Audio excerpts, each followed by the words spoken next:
The pitch is swung on, hit high in the air to deep right. That ball is high. It is far. It is gone. Greetings from Tampa, where spring training signals a new beginning. Last year, the team was rejiggered with reinforcements brought in to get back to the playoffs and beyond. As the pages on the calendar in March flipped by, the foundation was set as the squad seemed poised to make a run for 27. Once things clicked, the Yankees pounded their way through the schedule, putting together a montage of new memories to add to the mind scrapbook. The record book was assaulted as milestones were etched into forever. And when the last pitch was thrown, the Yankees are again at the top of baseball's Olympus. And now another season begins. More tweaking to start a championship run. Will it be enough for another trip to baseball nirvana? The Yankees begin their quest for 28 next on Yes.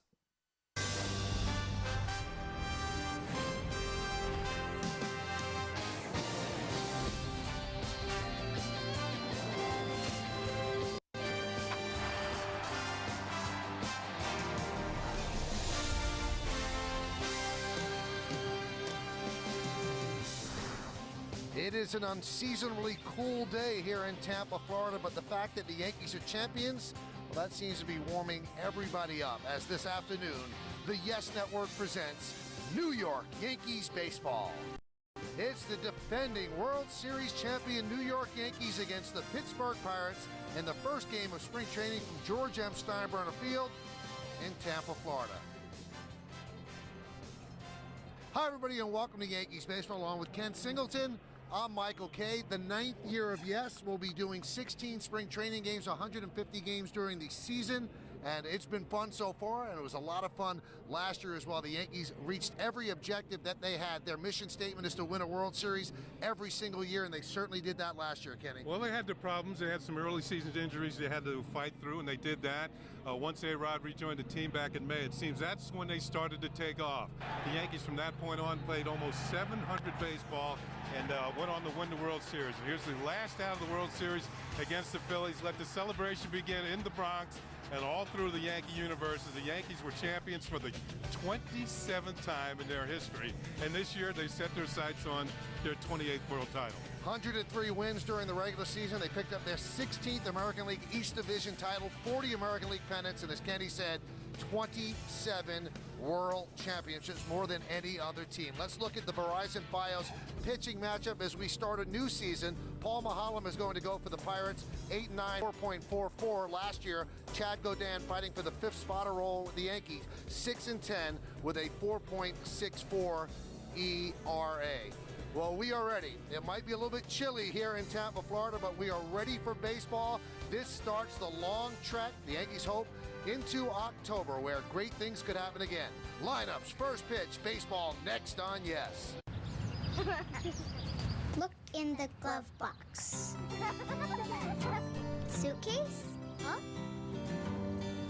Where do gummy bears hide? Under the seat. Look! Yeah! The all-new Chevy Equinox. Guess who? Dad! Enjoy the trip. Okay, Daddy! A Consumer's Digest Best Buy with a 100,000-mile powertrain warranty. It takes you farther and brings you closer.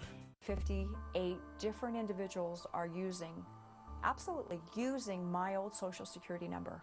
My credit score just went out the window. Identity theft can be devastating. That's why LifeLock is proactive protection, working to help stop identity theft before it happens. And the biggest difference is stopping it before it starts.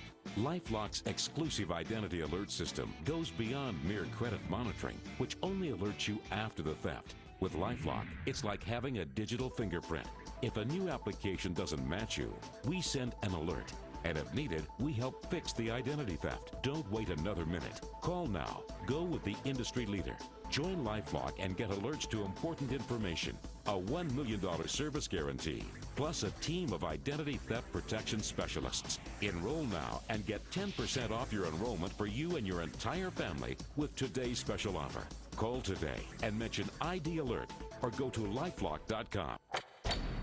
Today's all All-Stars. Dustin Pedroia, CeCe Sabathia, Albert Pujols. The Young Guns. Zach Greinke and Tim Lincecum and Adam Wainwright. Or the all-time greats. Kirby Puckett, Johnny Bench, Joe DiMaggio. No one has our national pastime covered like he does. It's still about players, and that's what I love. Peter Gammons. I do not worry about being first. I do worry about being right. Hall of Fame award-winning journalist Peter Gammons on MLB Network. They're ready for a new season, and so are we.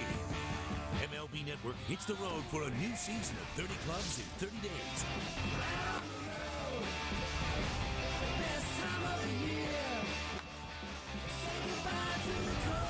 With interviews, predictions, and inside access to every team's training camp.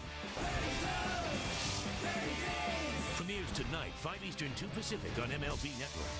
Presented by DirecTV.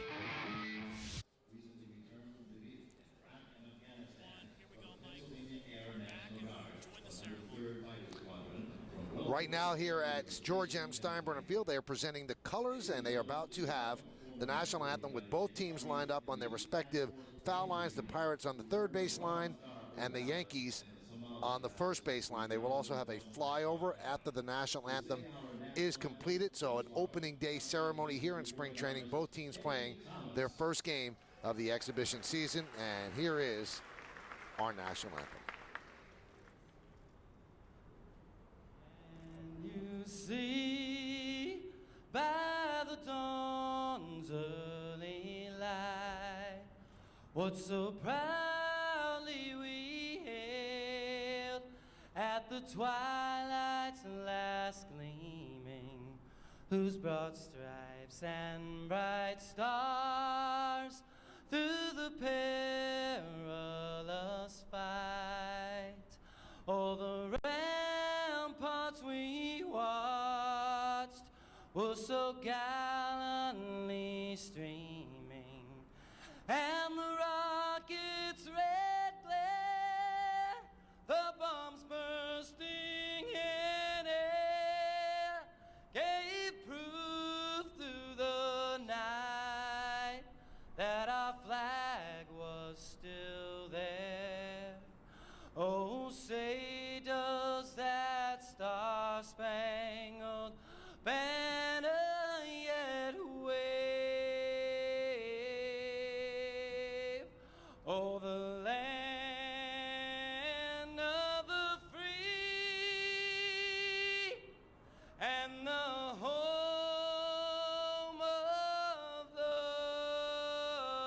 brave.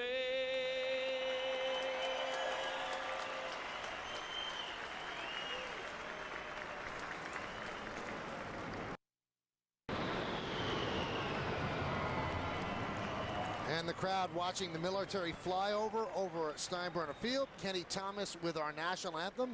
And we are a couple of minutes away from baseball. Not real spring training weather, and that has been the case throughout Florida for most of the time that the pitchers and catchers have reported. You can see people bundled up against the elements. Certainly nothing like it is back in the Northeast, but certainly, Kenny, for this area, very, very cold, and people are really, really bundled up, and I don't blame them because it is frigid here. I think it's been a cold winter all the way around. You start with the Northeast and throughout the rest of the United States, and that includes Florida, of course.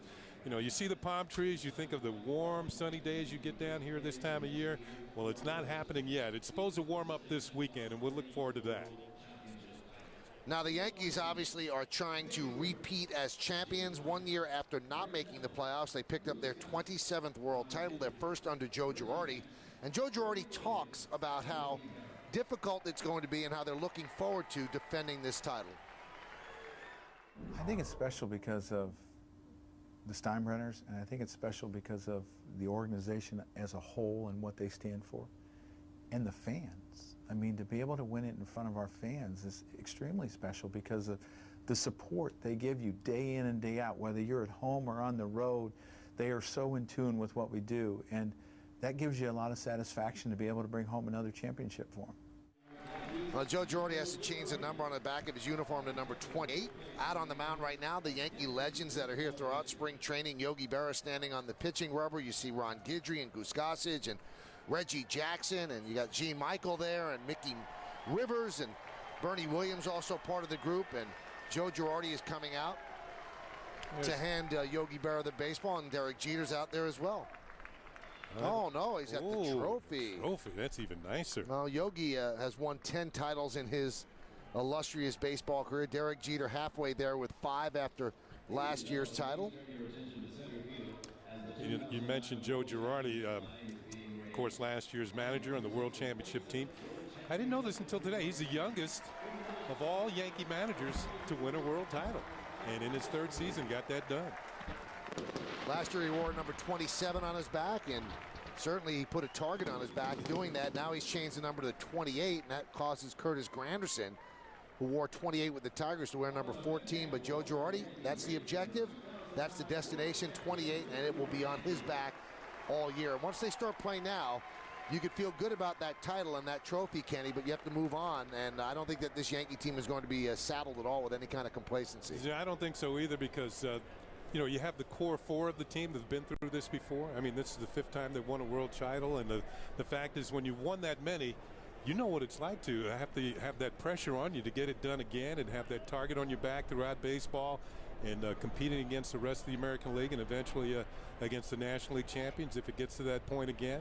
Alex Rodriguez celebrated his first world title last year. I don't think there was a player on the field when that final out was made that had a happier look on his face than Alex Rodriguez. And of course, everybody was happy about it, but for Alex, that was the first time. For Derek, number 5, the Yankee captain. All of these guys look in great shape. When I was watching around the batting cage today, they look like they're ready to repeat. Well, they're exchanging the lineup cards at home plate, so why don't we give you a look at the Pirate lineup. Yankees playing the Pirates today, and the Pirates trying to finally get a winning season, 17 straight seasons under 500, and this is the lineup put together by manager John Russell. Andrew McCutchen, the center fielder, will lead off. Akinori Iwamura traded from the Rays to the Pirates. He's their second baseman. He's also their highest paid player at just over $4 million a year. Garrett Jones in right field is going to bat third. 293 average last year, 21 homers, 44 ribbies in 82 games. Ryan Domit, the catcher, is going to clean up. Ryan Church, formerly of the Mets, he'll be the DH. He'll bat fifth. Lastings Millage, also of the Mets. He's the left fielder. He's going to bat sixth, batting seventh and playing first base. Jeff Clement, and batting eighth and playing third base, Andy LaRoche, with Ronnie Cedeno, the shortstop, batting ninth. Now, we told you it was chilly here in Tampa. Let's look at the game time weather conditions presented by our good friends at Toyota. 33 degrees in the Bronx, only 22 degrees higher here in Tampa, Florida. Cloud-covered sun, obviously, in the sky, and this is not the perfect spring training weather. You want the athletes to get loose. You certainly don't want anybody to pull anything while they're out there, and you can see the fans have become prepared as well. The Yankees do take the field here at George M. Steinbrenner Field, and as is the custom, always when they take the field for the first game of spring training, they wear the pinstripes. And then for the rest of spring training, they'll wear their blue batting practice tops. But it is custom that in the first game of the year, they wear their full uniform that they will wear on opening day at Yankee Stadium. The Yankees this year will open the season on a Sunday night at Fenway Park. So talk about cold weather, Kenny. That should be pretty chilly then. How about the three-game series? All-night games in Boston. Absolutely. There's a look at Chad Godin and his numbers on the year for last year with San Diego and the Yankees. 31 games overall with the two ball clubs, a 6-10 record, 4.64. He was actually 2-0 with the Yankees with a good ERA, 3.43. Opponent's batting average just 258 against Chad Godin. He's in the mix for the fifth starting spot in the rotation, along with several others, including some of the pitchers going to pitch today. Here's our scouting report on Chad Godin. Versatility serves him well. This is the type of pitcher that any team in the major leagues would like to have on their staff. He can spot start. He can become your fifth starter if that spot becomes available to him, and also he can work out of the bullpen. He did a good job for the Yankees once coming over from San Diego. He's in the mix for the fifth spot. As we mentioned, Sergio Mitre will get a pitch today. He is also in the mix for the fifth spot, and he's got a good slider. Chad Godin, although you might not see him work on the breaking ball all that much, that's something that you work on later on in spring training as you start to build up arm strength. A lot of fastballs, changeups in the early going. Well, Dave Island really worked with Godin very closely last year. You see the Yankee pitching coach there on the left, and it helped him tighten up that slider, which became a very good pitch for him. And he's sitting next to Yankee manager Joe Girardi, entering his third year at the helm. Now let's take a look at the Yankees' defense. behind Chad Godin. In the outfield, you've got Gardner in left, Granderson, the newest Yankee, in center, and Hoffman, a Rule 5 pick from the Dodgers. He's over in right. In the infield, it's A-Rod, Jeter, Ramiro Pena, and Mark Teixeira. Francisco Cervelli, who will back up Jorge Posada this year, he starts behind the plate. And Chad Godin is on the mound. Jeter and Teixeira both won Gold Gloves in 2009. Andrew McCutchen will step in for the Pirates to see what he did last year. The Pirates didn't have a good season last year at 62-99. They are trying to build through their farm system. They have a low payroll, which has been what they usually do, but they're taking a lot of the revenue sharing money and they're putting it into player development, and they feel that's the best way for them to go. So the Yankees against the Pirates, and Chad Godin winds, kicks, and let's do it as he delivers the first pitch of spring training for a strike. Chad Fairchild, the home plate umpire.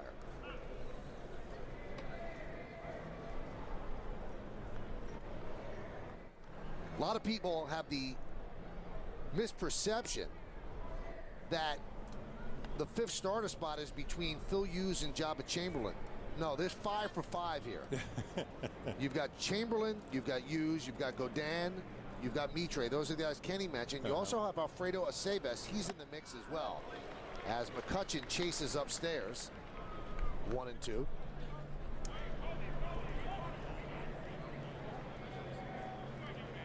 There aren't that many battles this year. We told you about the fifth starter battle, fourth outfielder battle. Those are the guys that are in there as well. That one is chopped over the middle and fielded there by Pena. Off balance throw, but McCutchen's too quick, an infield single. Well, the Pirates are counting on McCutchen to really take over that center field job. He sort of did that last year. He didn't join the team until June, but ended up as the Pirates MVP. He had one ball game where he hit 3 home runs in a game, and he was a first-round pick going back to 2005. And you know, you think about the Pirates and what they've done with their outfield the last 3 years. They traded all 3 outfielders. They traded Jason Bay to the Red Sox. They traded Nate McLeod to the Braves, and Xavier Nady they traded to the Yankees. And McCutchen, he's got great speed as well. Here's Akinori Iwamura, and he fouls it back. Iwamura was jettisoned from the Rays because they wanted to cut salary. They felt they could go with a cheaper version at second base. He hurt his knee early in the season last year, but got back before people thought, ended up hitting .290. He was part of the Rays World Series run a couple of years ago, but the Pirates picked him up. They want him to anchor their infield, and as I mentioned earlier, he's their highest paid player at just over $4 million a year. Yeah, the second baseman before Iwamura was Freddie Sanchez, and they traded him to the Giants. And Iwamura had a horrific injury last year, and you're right, Michael. He came back and did a pretty good job for the Rays. McCutchen a threat to steal as Teixeira holds him on, and Godin throws it past Teixeira and into right field. Pena tracks it down as McCutchen moves to second. Well, these are the things that you work on in spring training, including pickoff moves. You watched Teixeira's reaction. There was no way he was going to come up with this wild throw. He just looked at it like, watch it go on by, and McCutchen set sail for second base. E1. So Godin gives up an infield single, then throws a pickoff attempt away. And now he's got a runner at second base, nobody out. Iwamura, a veteran, will obviously try to pull the ball and get McCutchen over to third.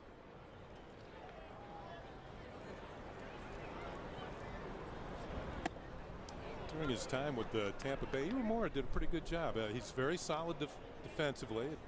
His first year there, he played third base, and when Evan Longoria showed up, they moved him over to second. He did an equally good job at second, and during his 3 years, he was a .281 hitter with the Tampa Bay Rays. The 2-1.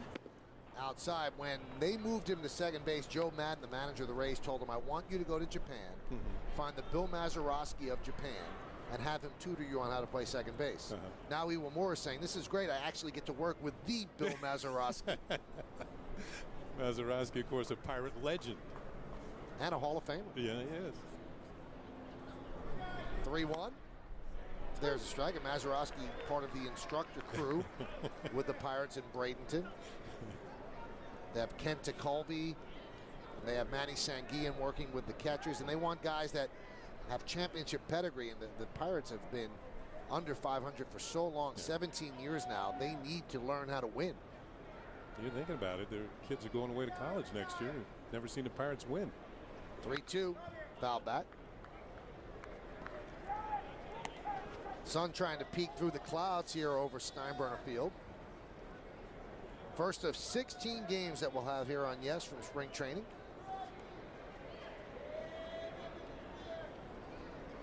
It's just good to hear the sound of bat against a ball. Fastball hit glove, catcher's mitt.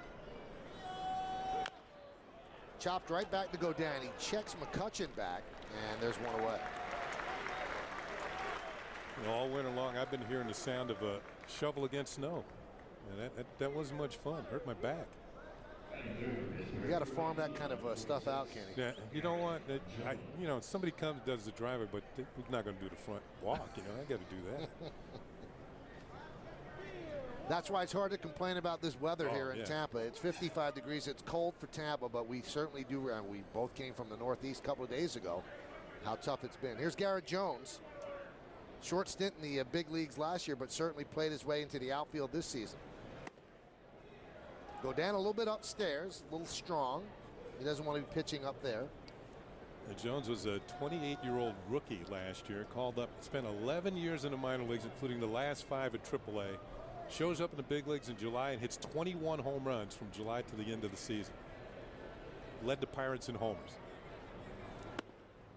Nips the outside corner. That's perseverance, if you ask me. That's a long haul, 11 years in the minors, and you know, as you said, 5 in AAA. But as you know, you start in the lower minors, there's buses and long rides and things like that. You're not staying in the best hotels, so that is stick-to-itiveness. Well, Jones last year played primarily first base. This year he's going to be in right field, so it's a bit of a change for him. And they might switch that around if Jeff Clement does not do that well at first. They might put Jones back there, and that opens up a spot for Ryan Church in the outfield. Pirates definitely a work in progress, but they kind of feel that they're moving in the right direction. I have a feeling they are too. They've got some exciting players. Popped up, shallow center field. Curtis Granderson makes the play for the second out. And anytime you see a player in on a different team, kind of looks out of place. And you know, I saw Curtis Granderson this morning for the first time, and you see him in center field, and it might take a little while for Yankee fans to get used to him.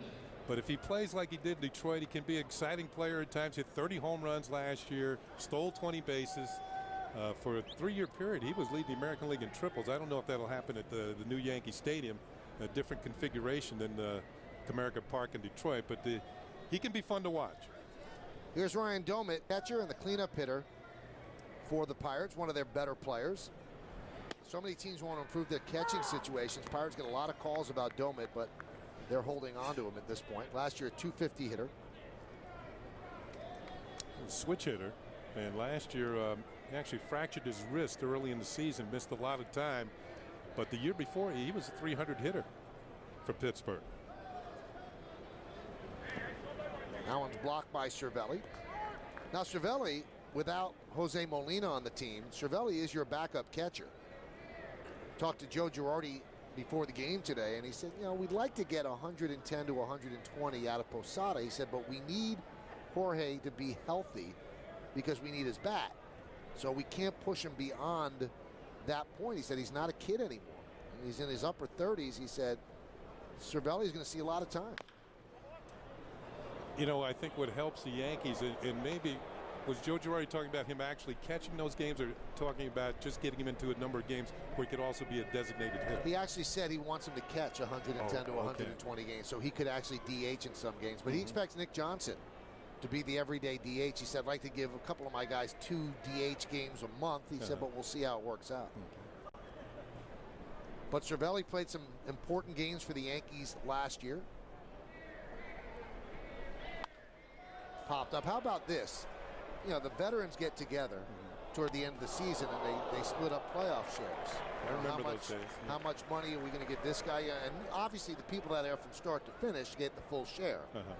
But Cervelli came up, and people wanted to prorate how long he was there and give him a percentage of the full share. And CC Sabathia stood up and said, either we give him a full share, he said, I'm going to pay it out of my pocket.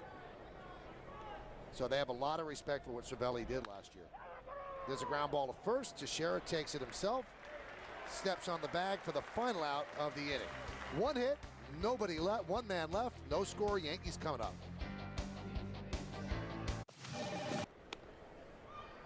Well, the Pirates have taken the field. Paul Maholm, their left-hander, taking his warm-ups, and we're taking a look at today's Yankee starting lineup presented by Lexus. The captain, the shortstop, Derek Jeter, leads off. Curtis Granderson in center field will bat second. Batting third and playing first base, Mark Teixeira. A-Rod, healthy from the start. The third baseman will clean up what a postseason he had last year.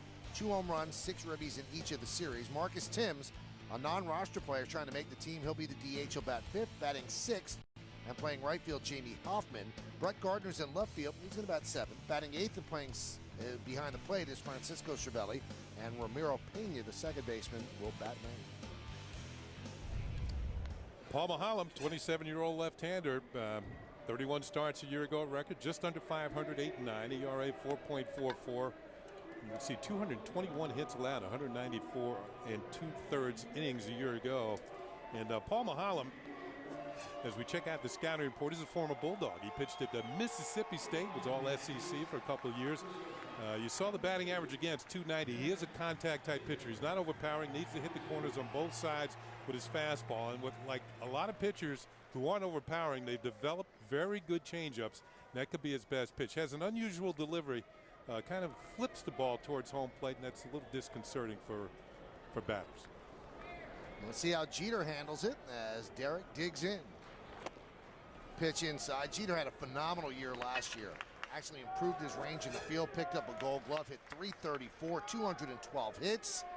Second in the major leagues to Ichiro of Seattle. And that one's line foul. Just had an all-around splendid season as he breaks his bat. Now, one of the big storylines coming in the spring training was Derek Jeter entering the final year of his contract. And so many people thought that it was going to be a distraction, something to follow the entire year. Derek spoke at the beginning of spring training in a press conference and put it to rest. Yeah. Yankees have every right to do that. I'll negotiate at the end of the season. And this is the last time I'm going to ask questions. With that one press conference, Kenny, he pretty much shut it down. This will not be an issue throughout the season. Yeah, he diffused the whole situation. Now, I know that maybe when the Yankees go on the road, you might have some columnists from the home cities there that the Yankees visit. They might, write something about that. But it's not going to be an issue with Derek or the Yankees throughout this season. Fouled away. I mean, last year was a special year for him. He started in the American League, won the Hank Aaron Award, the Roberto Clemente Award, won a Gold Glove, a Silver Slugger, best average at the position, best hitter at the position, 5th World Series, and the SI Sportsman of the Year. And he also passed Lou Gehrig and now has the most hits in Yankee history. When you start winning awards that have the name Hank Aaron, Roberto Clemente, and you have a Lou Gehrig involved, those are the greatest names, some of the greatest names in baseball history. That means you're in pretty good company. There's the SI cover, and he actually took that outside Yankee Stadium. And our very own Kim Jones got one of the great lines out of Derek. She was interviewing him over the winter, and she said, Derek, were you really standing in uniform outside Yankee Stadium and had that picture taken? And he said, no, Kim, I was naked. They photoshopped the uniform in. Did Kim have an answer for that? Kim always has an answer. I'm sure she did.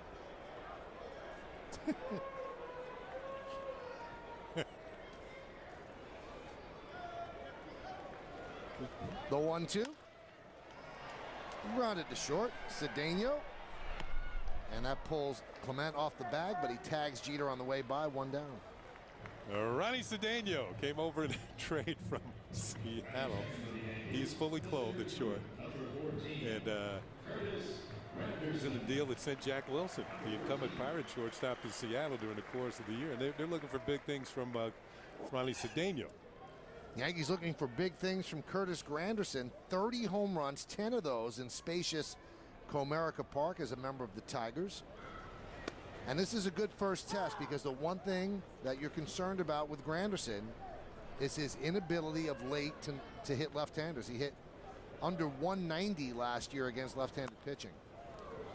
He did hook up with Yankee hitting coach Kevin Long during the course of the winter, and they worked on it. They felt that you know, maybe he was drifting a little bit too much with that front shoulder. He wanted to let that front shoulder stay in against left-handed pitching. That one's chopped to first. Clement will flip to Mahalam, and there's 2 away. And when you do that as a left-handed hitter, you're supposed to concentrate on driving the ball back through the middle and make you stay on the pitches a little longer. Now watch the front shoulder. See how he turns it? The pitch was inside, so he pulled it. And he chopped it to first. The whole idea is to let the ball travel, let it get up on you a little more, and then be quick with your hands and not with your body. 183 against lefties last year. He needs to improve that, and that's one of the reasons the Yankees are not penciling him as a number 2 batter behind Jeter and in front of Teixeira. Right now, you'd say if the season started, Nick Johnson with his high on-base percentage would be the number 2 hitter. Grounded up the middle by Teixeira. Right there is Iwamura, and a 1-2-3 inning for Paul Mahalam. Yankees go down in order. We've played one here at Steinbrenner Field in Tampa, and there's no score on yes. They're ready for a new season, and so are we. MLB Network hits the road for a new season of 30 clubs in 30 days.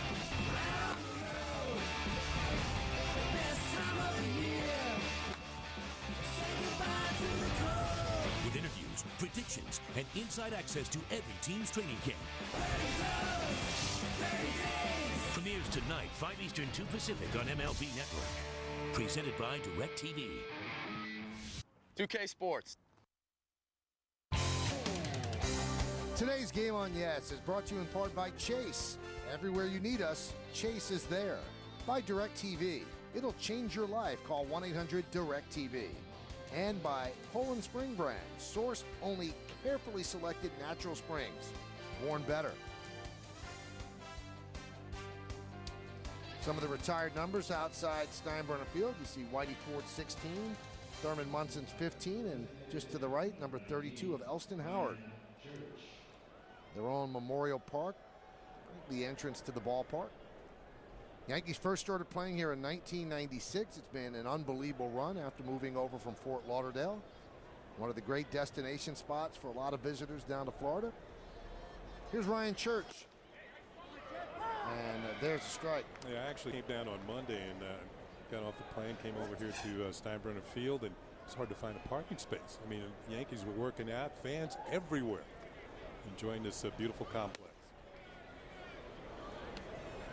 Church with the Mets, then traded to the Nationals. Check that, no, to the Braves. And that was in the Jeff Francoeur deal. And there's a ground ball to second. Pena to Teixeira, 1 away. And Church trying to fight his way into the outfield. But there have to be some maneuvers to get him out there. Otherwise, he's going to come off the bench. I think a lot depends on who wins positions with these Pirates. I have a feeling they're going to have a better year than people think. I just think that the pitchers are starting to blossom, and some of the younger players might be coming through, and one of them might be Millage. Lastings Millage, former #1 draft pick for the New York Mets. Millage is actually from near Bradenton, Florida, and as a youngster, his schools would have outings in the spring, and they'd go and watch ball games. And the Pirates were his favorite team over at McKechnie Field, where they still train. And now he gets a chance to work out there on a daily basis. Lastings always had his attitude question. Yeah. Did he have the right approach to the game? And he said now he realizes that it might be slipping away, and he's really been locked in since coming over to the Pirates. And Ross Ollendorf, a former Yankee, now a member of their starting rotation, said, you know, we've heard things about Lastings Millage. He said, this is one of the best guys and the best teammates I've ever had. So his stints with the Mets and then the Nationals didn't go well. This could be third time's a charm for Lastings Millage. He has a world of talent. A lot of people thought he was going to be a superstar for the Mets. Hit a big home run for the Mets and then forced extra innings and came out of the dugout, went down the right field line, and started high-fiving fans. It was a game that the Mets lost, and Willie Randolph, the Met manager that time, was not pleased at all with Lastings Millage. The youthful exuberance he felt was showing up the other team. That was just one of many problems Lasting's had. And there's another as he takes a called third strike.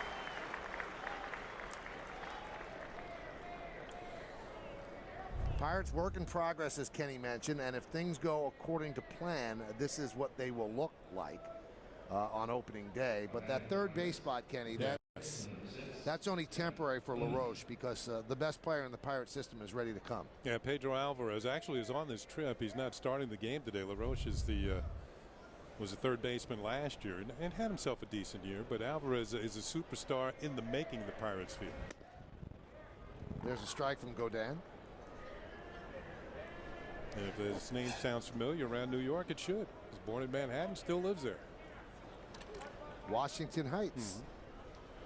And that's where Manny Ramirez is from as well. But that's how the Pirates are going to have to build. They're going to have to make the most of their draft picks, and when they get a high draft pick, they're going to have to get a Pedro Alvarez, and it's going to have to work. They can't make mistakes. The 0-2 to Clement. Yeah, McCutchen was a #1 pick. He seems to have worked out well and appears to be in line to be center fielder for years to come. And they're hoping the same thing can happen with Alvarez. They have to make astute moves in the trading venue, and they got Clement from Seattle. He's a converted catcher, and they want him to become the first baseman. He's got some power. One key, though, Kenny, when you're trying to build through the draft, you better pick pitching. Because a team like the Pirates cannot afford the pitchers when they hit the free agent market. You've got to develop your own. Well, it's either that or make some good trades. Ollendorf worked out, had a great second half for the Pirates. He's scheduled to pitch following Mahalam to the mound today. Ollendorf, of course, came over from the Yankees.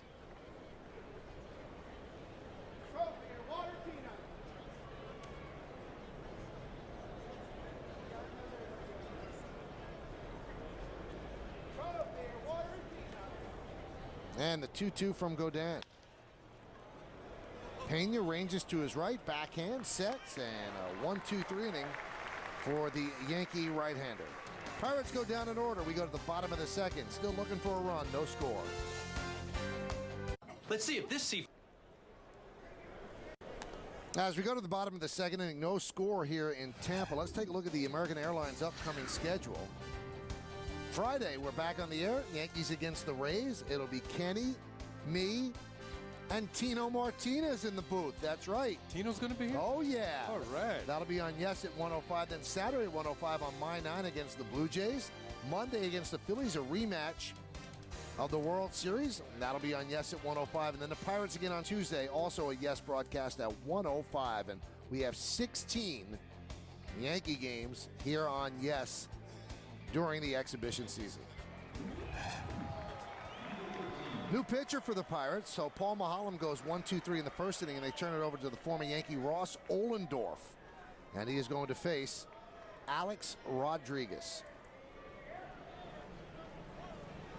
Alex Rodriguez said that he got a gorilla off his back when the Yankees won the World Series. And not only did they win the World Series, but he was an integral part of every single series, getting big hits, 6 home runs, 18 ribbies over the 3 series, and he was just outstanding and kind of shook off that label of a guy who couldn't get it done in big situations. And that is a huge sigh of relief for Alex Rodriguez, who now comes into camp healthy. That's a postseason like you dream about, and certainly a turnaround this spring as opposed to last year when he was facing hip surgery and, you know, also the steroid issues that he had last spring. Now, Alex was looking to have a very, very quiet spring this year with health and everything in the World Championship, but he was questioned by the media the other day because he's going to be questioned by federal officials regarding the Canadian-based doctor Anthony Galea, who is under investigation as a possible distributor of performance-enhancing drugs. Alex, one of about 25 players that are being questioned, not involved in the investigation, but certainly being questioned. And just the other day, Carlos Beltran of the Mets also was questioned. Jose Reyes before that as well. And Alex said, I'll answer any questions they have. This is not about me, but whatever questions they have, I will certainly be there to answer them. Yeah, I think that what you're finding is it's a situation where it's almost like, do you know this person? That sort of thing. Good breaking ball from Ollendorf for call strike 3. And what do you know? And that sort of thing. When they're investigating anyone, and anybody who's been involved with that issue, they might come back to them full circle. Oh. Here's Marcus Timms, non-roster signee by the Yankees, former Yankee. First pitch he ever saw in the big leagues. First pitch ever he hit for a home run at Yankee Stadium against Randy Johnson. Last year with the Tigers, and trying to make this team. Has a chance. He has always hurt the Yankees, and he has a chance to stick as an extra outfielder. Yeah, he's gained a reputation over the years of really being able to pound left-handed pitching. And of course they take Mahalam out of the game and bring in Ollendorf to face him.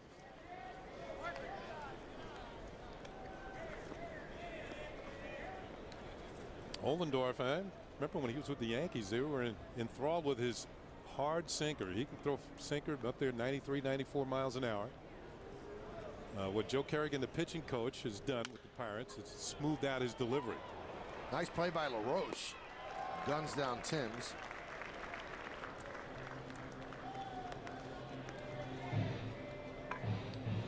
Now Ross Ollendorf is a smart guy. I don't mean smart Alec. He's just book smart. Ivy League school, the whole deal. And Sort he's like you. Not me. Believe me, I didn't go to Princeton, but Fordham, but it's not Princeton. You see what he did last year. And you know what he did during the offseason? He served as an unpaid intern in Washington, D.C. in the Department of Agriculture. So this is a guy who's, you know, not constantly playing video games. Not that that's a bad thing, but he certainly put his mind to work for nothing in Washington, D.C. and probably might go back. Now, the way I heard it, there's Joe Kerrigan, the pitching coach, is that the Secretary of Agriculture threw out a first pitch somewhere, and he struck up a conversation with him, and that's how he got the internship.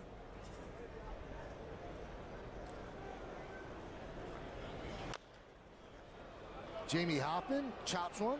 Fielded there by Ollendorf, who fires to first to get him for the final out of the second inning. So the Yankees go down in order 1, 2, 3. 2 quickly in the books here at Steinbrenner Field in Tampa, Florida. There's no score. You are watching Yes. This is your canvas. This is your paintbrush. The John Deere Select Series with dozens of attachments and the only 4-year limited bumper-to-bumper warranty in its class.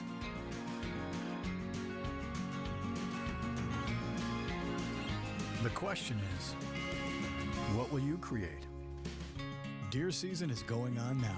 Visit your local John Deere dealer today. So Doc, I've been thinking, no. You know how? No. So, Doc, I've got this friend. Talking to your doctor about erectile dysfunction isn't easy. Actually, Doc, there is something I want to talk to you about. But it's definitely a conversation worth having. 20 million men have had their Viagra talk. When you're ready for yours, visit Viagra.com for helpful conversation starters and to learn how Viagra can help. Ask your doctor if your heart is healthy enough for sex. Don't take Viagra if you take nitrates for chest pain, as it may cause an unsafe drop in blood pressure. Side effects may include headache, flushing, upset stomach, and abnormal vision. To avoid long-term injury, seek immediate medical help for an erection lasting more than 4 hours. Stop taking Viagra and call your doctor right away if you experience a sudden decrease or loss in vision or hearing. It's time to take a deep breath and ask your doctor if Viagra is right for you. What was the best regular season catch ever made? Jaw-dropping, breathtaking, gravity-defying catches so incredible they stun players and fans alike. But which grab goes down as the all-time greatest? Prime Now, tonight at 8 Eastern, only on MLB Network. Hit the road to every spring training camp all this month. Later tonight on Yes, the Nets host the King. LeBron James and the Cavs at the Izod Center. Complete coverage starts at 7 with the Nets pregame. Then Ian Eagle and Jim Spernarkle have the courtside call. Cavs against the Nets tonight at 7. Only on Yes. How could you pass up a chance to see LeBron? Got to go where we can see that game. No score as we go to the top of the third inning. Beautiful view from the entrance to Steinbrenner Field. Get in there. Doesn't even want to use the hands. There we go. Just tie it around your neck, kid. That's what I used to do. Sergio Mitre will take over for the Yankees. So 2 innings for Chad Godin of scoreless ball. Gave up 1 hit. You see what Mitre did last year. High ERA, 3-3 record. And there's a strike to Andy LaRoche. They're expecting out of Mitre, though, Kenny, much better things because he's further away from his surgery. Tommy John surgery usually takes you a while. They think he's going to be closer to what he was with the Marlins. Yeah, another pitcher's got a good hard sinker. A lot of ground balls when he's on. There's a look at that sinker just below the strike zone.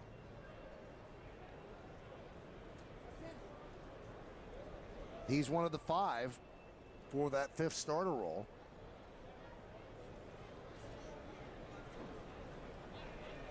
You know, the sign of a good team is that the Yankees don't have that many questions. You have a 5th starter question. Who's going to bat second in the lineup? Who's going to be your center fielder, which in turn will tell you who's going to be your left fielder. Everything else is really answered. And the bullpen comes into clearer focus when they pick who the 5th starter is going to be. I mean, you see other teams come into spring training. Well, if this happens, the Yankees are in pretty good shape if they stay healthy. Yeah, I was talking to Joe Girardi before the game today, and the Yankee manager said that one of the things he has to figure out is the batting order this year. Who's going to bat where? Now today you see Granderson second. That's not etched in stone. You might see Nick Johnson batting second during the course of the year. Hot shot to Jeter, gets in front of it, and guns down LaRoche. And of course the rotation, and as you said, the bullpen picture comes into clearer focus once they figure out who's going to be the starter, the 5th starter. I think a big move for the Yankees over the winter was picking up Javier Vasquez from the Atlanta Braves. I think one thing the Yankees realized how difficult it was to get through the postseason with just 3 starters. And Vasquez gives them a viable 4th starter in their rotation. Here's Ronnie Cedeno. And that's a Baltimore chop right to Jeter. 2 away. You're getting a look at the Mitre sinker at its best. 2 ground ball outs, one from LaRoche, and Cedeno pounding that one into the dirt. In fact, he pounded into the dirt so well he gave himself a chance to beat it out with an infield single. Now that wasn't a particularly good sinker, but it sank just enough. It was kind of in the middle of the plate, and Cedeno still hit on top of it. So back to the top of the lineup, and Andrew McCutchen reached on an infield single in the 1st inning. And a strike.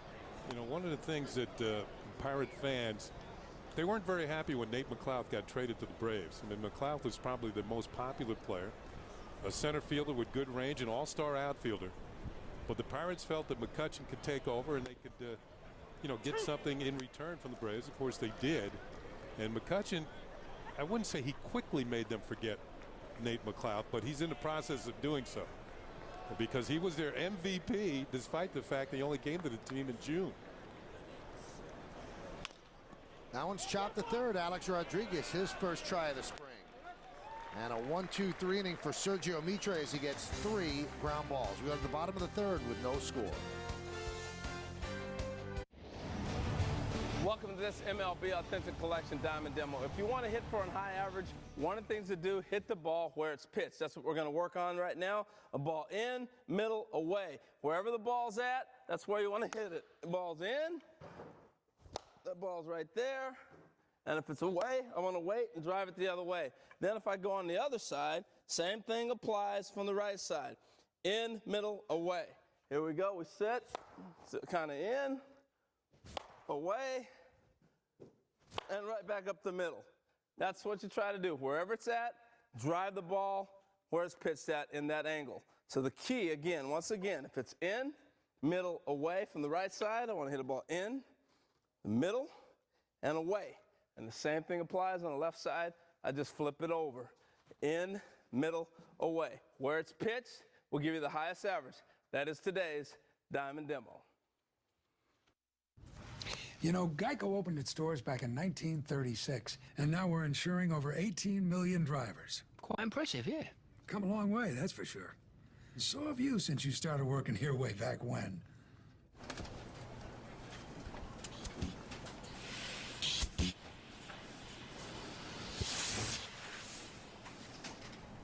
I still have nightmares. Geico. 15 minutes could save you 15% or more on car insurance.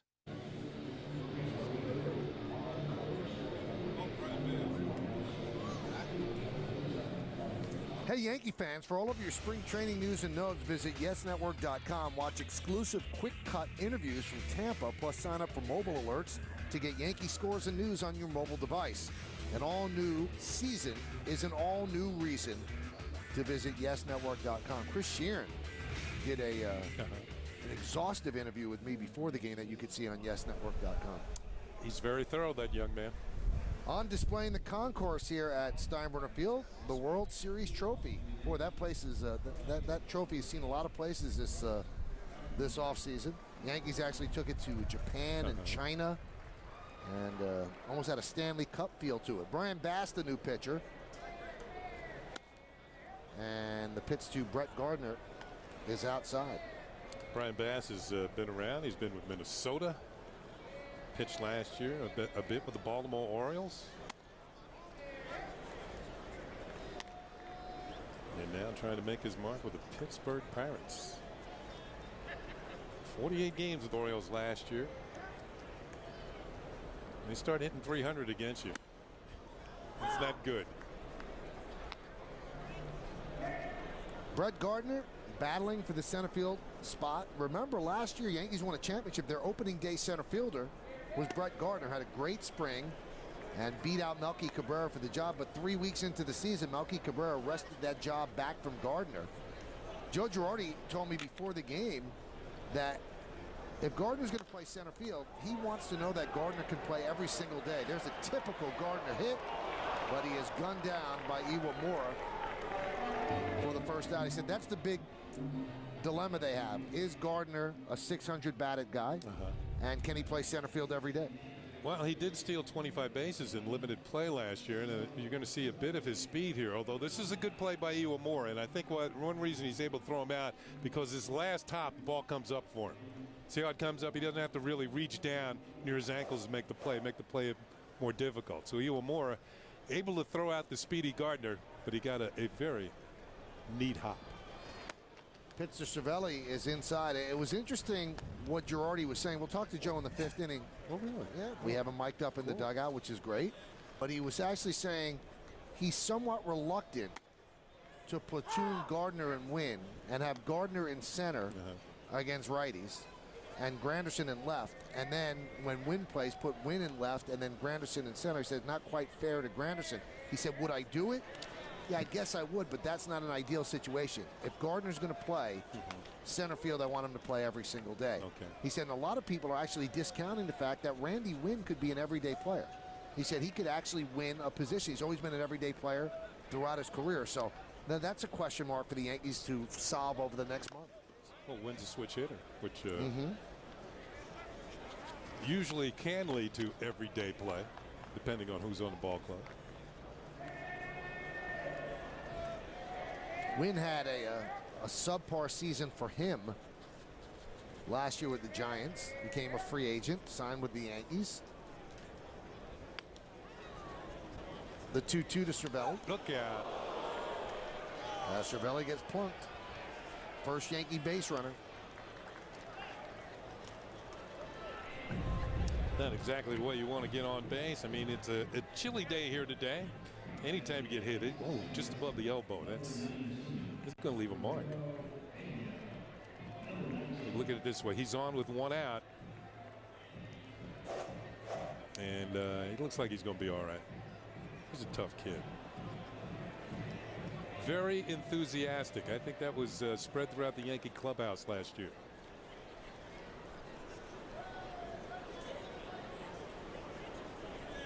So he'll lead off first, held there by Clement, and Ramiro Pena at the plate, playing second base and batting ninth today.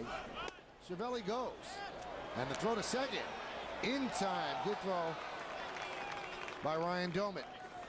So Cervelli going immediately. He is not your typical catcher. He does have speed. No, he does have speed, but his next stolen base in the big leagues will be his first. He was 0 for 3 last year in the stolen base attempts. But Yankees trying to get something going. I don't know if it was a hit and run. Maybe Pena missed the sign, but Cervelli thrown out stealing for out number 2.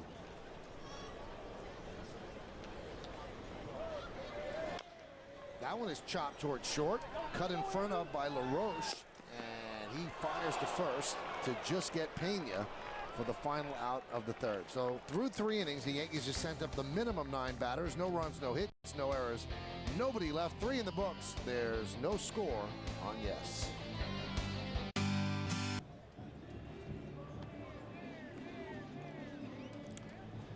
You see the Audi scoreboard and you see Audi's logo. It's perfect. A lot of zeros there. So 0-1-0 for the Pirates and 0-0-1 for the Yankees. It's been all pitching. What do they say? The beginning of spring training? Aren't the hitters ahead of the pitchers? No, it's the other way around. Yeah, okay. It's the other way around. The hitters are trying to get used to things being thrown in their direction. I mean, it's all winter. It's been quiet, dormant, and all of a sudden somebody's throwing something at you 90 miles an hour. You going to be able to hit it right away? I don't think so. So usually during the winter, you're ducking a shoe maybe in the house. I will say this, though. Once they start putting players in different uniforms, you start playing the games, then you start to get more aggressive as a hitter. I didn't like facing my own pitchers in batting practice. Mitre, his second inning of work, will deal to Akinori Iwamura, who slices it to left field. Gardner had him play beautifully. 1 away. That is only the second ball hit to the outfield in this game. So the pitchers have been very dominant, as Michael mentioned. A lot of ground ball outs. The infielders have been very busy. Iwamura slashing at the first pitch and is out number 1 here in the 4th inning.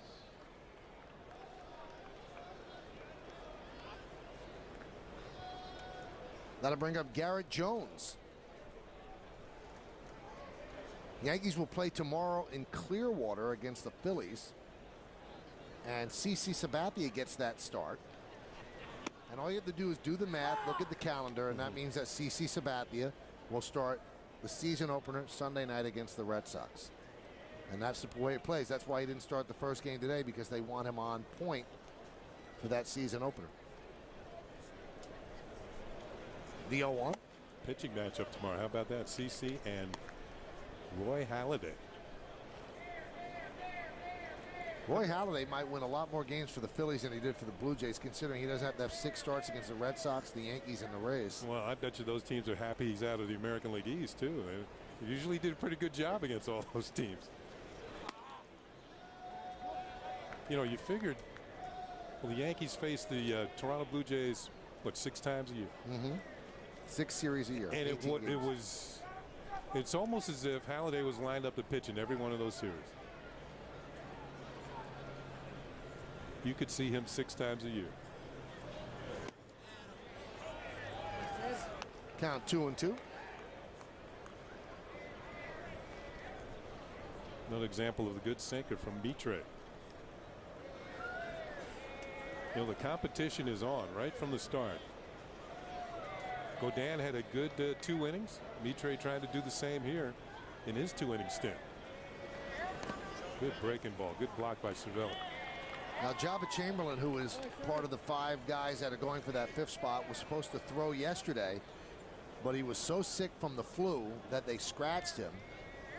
He came in today. Joe Girardi had him throw early and said, okay, get out of here. I don't want you to infect everybody. He's supposed to actually start on Friday. And Girardi says, I don't see any reason why he won't be able to start. So a change up there as Garrett Jones swings through 2 away.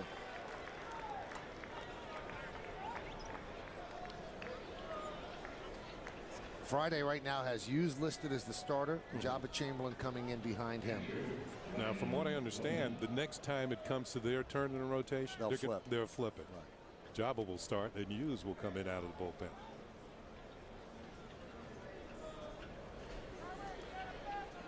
Here's Ryan Domit.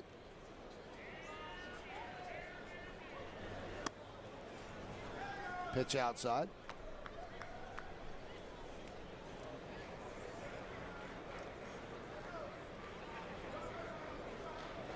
Domit grounded out to first. That was in the first.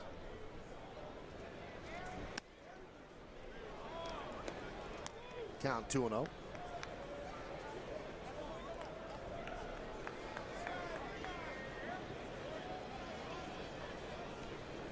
No score, top of the 4th inning. Yankees and the Pirates. Spring training is underway. Slice to Alex Rodriguez. And that'll That'll do it. So 6 up and 6 down for Sergio Mitre. 4 of them ground balls. Let's go to the bottom of the 4th inning. No score.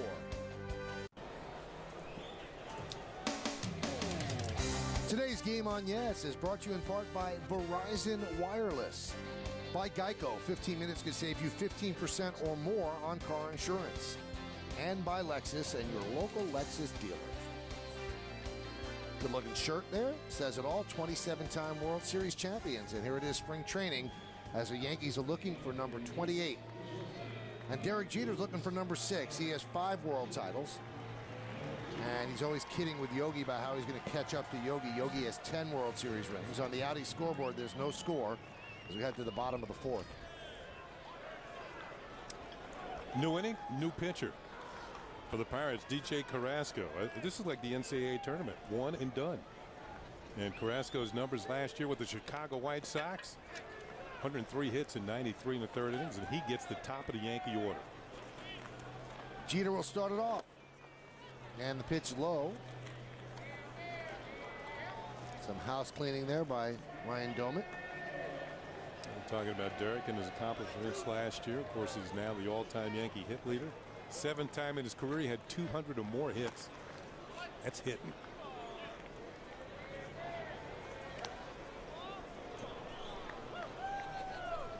Good season. Yankees made a bold move, flip-flopping Jeter and Damon. Jeter leading off, and it really paid off. Grounded to short, Cedeno. One away. That's something that we should touch on, Kenny. It's a little bit of a different team. You don't have Johnny Damon, and you don't have Hideki Matsui. Also, Jose Molina, no longer part of the team, and he was an important backup catcher to Posada, but most people concentrate on Damon and Matsui, and both of them had a big role in the Yankees winning that title last year. Yeah, you think of all the titles the Yankees have won, all the superstar players they've had over the years, but they've also had players like Damon and Matsui who come up big in big situations. And you think back to the days when the Yankees, you know, the 50s when Yogi was playing. Of course, they had stars like Yogi and Mickey Mantle, but they also had players like Hank Bauer and Gene Woodling, players like that who came through when the Yankees really needed it in the clutch. And that's the type of situation I think that Matsui and Damon fell into. I mean, they're not quite the A-Rods or the Jeters, but they were certainly capable and coming up big. All you had to do was look at Matsui's last game. He drove in 6 runs, 6 of the 7 runs, and become the World Series MVP.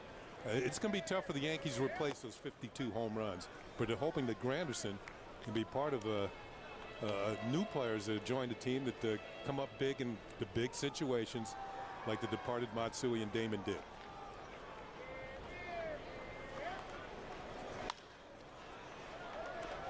Ground ball to second.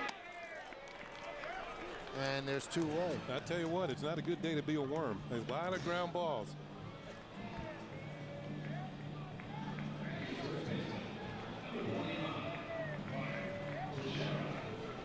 Second time that Granderson grounds out.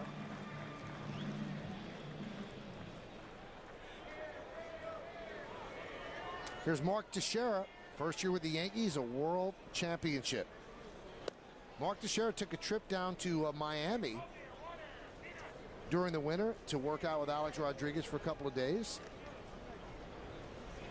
Alex is legendary for the amount of work he puts in, and has a batting cage in his house. So they bonded and did some work together, and then early in spring training they both went to lunch together and talked about how special it was to win that title and how they want to have that feeling again. I think once you've won one, you just want to have it happen every year if you can. You think back to when the Yankees were winning, what, in 98, 99, 2000? Or how about, I think it was the 50s when the Yankees, 40s into the 50s when the Yankees won 5 times in a row. Well, they've become very close. They were close with Texas, and when Alex Rodriguez missed the first 28 games of the year, Mark Teixeira had that and the fact that he was trying to become a Yankee play against him. But after A-Rod got in the lineup, he became a different hitter, a .310 hitter when A-Rod got back from the hip surgery. Yeah, Teixeira eventually went on to lead the league in homers and runs batted in. And with one swing, Alex Rodriguez announced he was back against Jeremy Guthrie of the Orioles. First pitch that he sees up the DL on May 8th, and he hits a home run.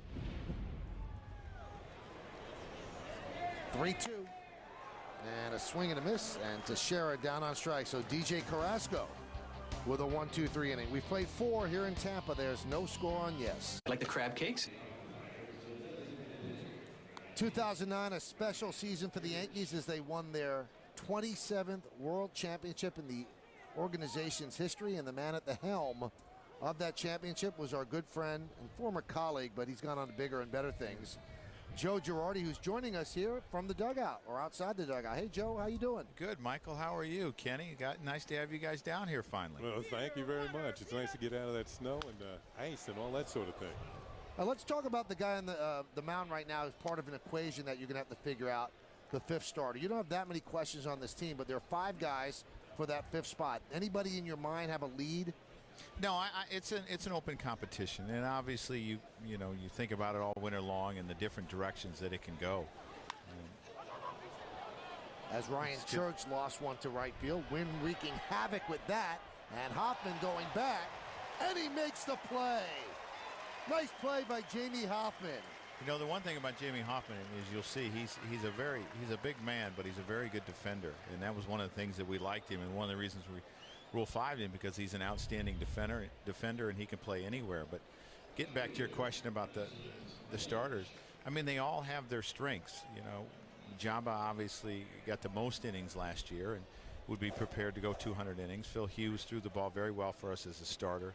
I know he had the one hiccup against Baltimore, but we really liked what he did. We were 7-0 in Chad Gaudin starts. We thought Serge threw the ball pretty well at times last year, and we believe that he's going to get stronger being a year removed from Tommy John. And Sevis has been a starter basically his whole career and has a lot of different looks. High drive off the bat of Lastings Millage. Going back, Gardner. He's on the track. He's near the wall, and he makes the play. The wind whipping the ball around out there. Hoffman with a good play and Gardner with a good play. Joe, I think we're seeing when you play the outfield or the infield in Florida, the wind is a test and so is the sun. And if you can play the outfield in Florida, you can play just about anywhere. Yeah, you sure can. I mean, we're seeing that right away. And I actually watched the collegiate games yesterday, and there were some balls that fell because of the wind. And it's tough. And left field's a different sun field than center field in most ballparks. And usually left field can be the tough sun field, and it is here as well. Well, 2 good plays by the left and right fielders in this inning. And that's something that Gardy's going to have to get used to, and we're going to experiment with Curtis over there. The ball's going to, when a right-handed hitter hits it, it's going to be different than what it does when you're in center field. It's going to hook usually towards the line more, but you look at the flags today, and it's blown it to right, so there might be a little confusion because your anticipation is it would hook a little bit towards the line. But with the way the wind is, it's going to straighten it out. The 2-0. Joe, a little bit of different style than Mitre. Mitre is more of a sinker with that hard sinker ground ball pitcher. Save is more of a fly ball pitcher. And, well, you see the outfielders being tested. Early in the game, you saw a lot of ground ball outs. Yeah, we did. And it seemed like the infielders on both clubs have gotten a lot of work. We were joking about our offense. We haven't got a ball out of the infield yet. I don't think it's time to panic yet, but you'd like to see one ball get out of the infield today. But, yeah, Aceves is a different type of pitcher. Change up right there as Clement swings and misses. 3-2. Joe, this inning's going by too quickly. It sure is. I mean, you like quick innings when you're on defense, but not necessarily when you're on offense. So we'll just have to hook up again on Friday. Are you back? Yeah. We'll have to hook up again on Friday and see if the inning's a little longer. There's a ground ball to second. Nice play there by Pena. I think Girardi planned it that way. Didn't want to talk to us that long. Right, Joe? Didn't want to do it. So, hey, I miss you guys, and I look forward to another great year with you. Good luck, Joe. Thanks, Joe. Thanks, guys. 4.5 in the books. We're halfway through. There's no score on yes. Well, the Yankees are hitless through 4 innings against 4 Pirate pitchers. And now the Pirates have a new pitcher, Chris Jakubowskis, and he is going to face 4, 5, and 6 in the Yankee order, starting with Alex Rodriguez. And the pitch from Jakubowskis is low, 1-0. Pirates have made a few changes, not only the pitcher, but we'll try and catch up with the difficulty of the spring training games. Now you look at the pitcher's name, Kenny, you know you've got that's what I call an armpit name, where J is in an armpit and S is in an armpit. Jakubowskis, that's a lot of letters.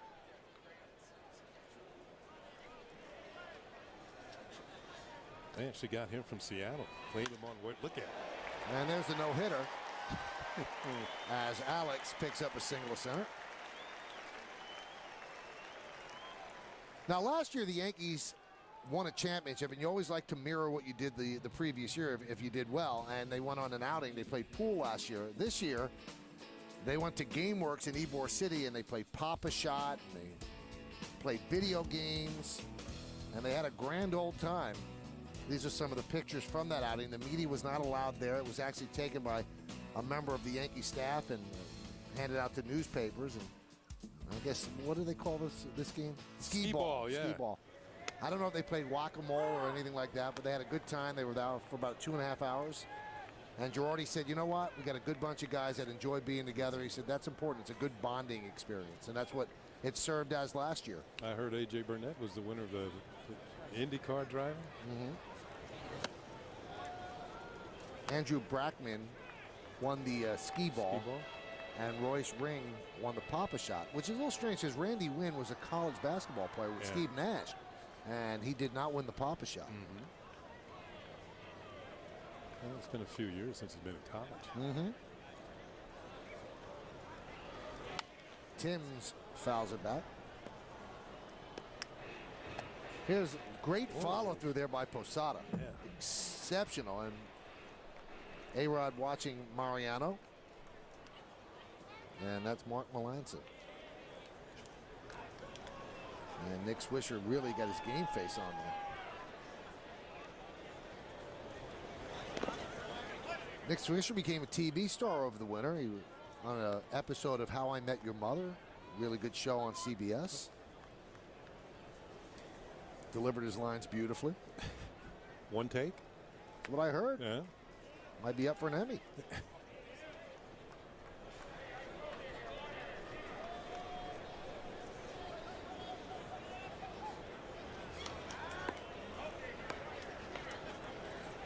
Fifth pitcher for the Pirates. Mahalam started. Ohlendorf, Bass, Carrasco, and now Jakubowskis.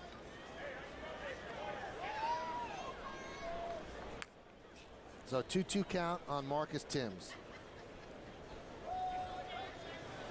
Look out. Got him.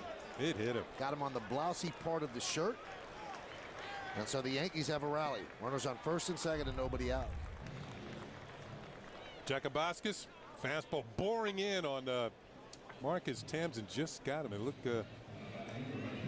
let's see, just above the belt.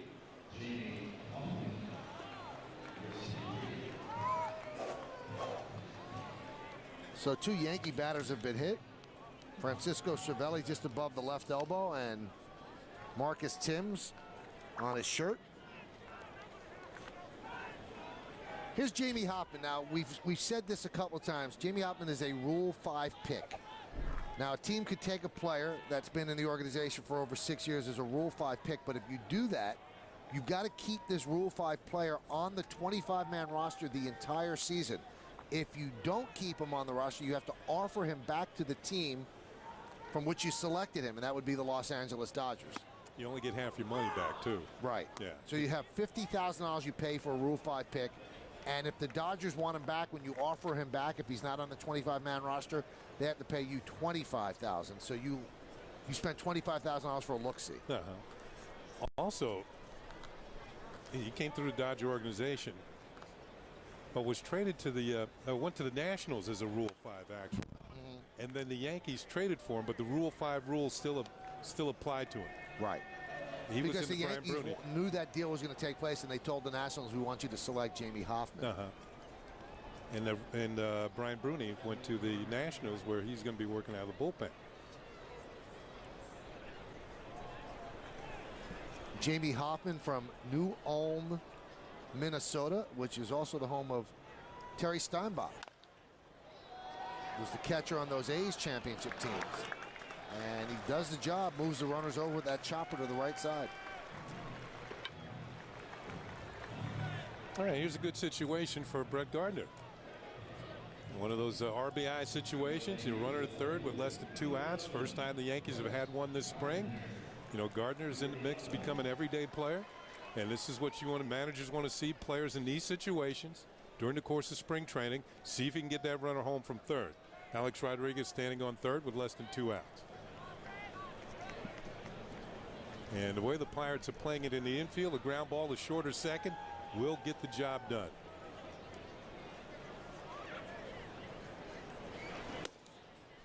Pitch is low, 1-0. A little bit of a different look for Brett Gardner this spring. He actually has hair. He always would have a real buzz cut, crew cut, but he actually has, for him, fairly long hair. Trying to make the team as an everyday player. So valuable off the bench for the Yankees last year. Well, Jakuboski's not afraid to bring that ball in tight. We mentioned Brett was the opening day center fielder for the Yankees last year. Had an inside the park home run against the Twins on May 15th, and then 5 hits, including a home run in an interleague game against the Mets.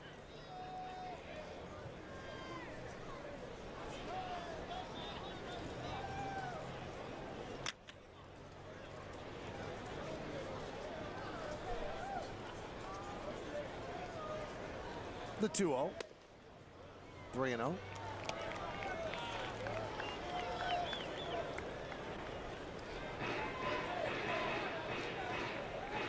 You know, sometimes in spring training, manager might turn you loose in these situations just because he wants to see if you can get the job done, get that runner in. Now, normally during the regular season, this might be a taking situation. 3 balls, no strikes. And he's taking all the way, and it's in there. So Joe Girardi going to play it like the regular season. Well, that fastball looked like it was a pretty good one to hit.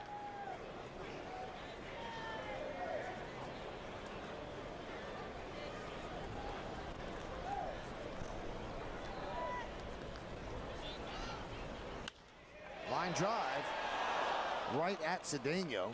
Couldn't get the double play. Heads up base running by Timms getting back. So they're 2 away.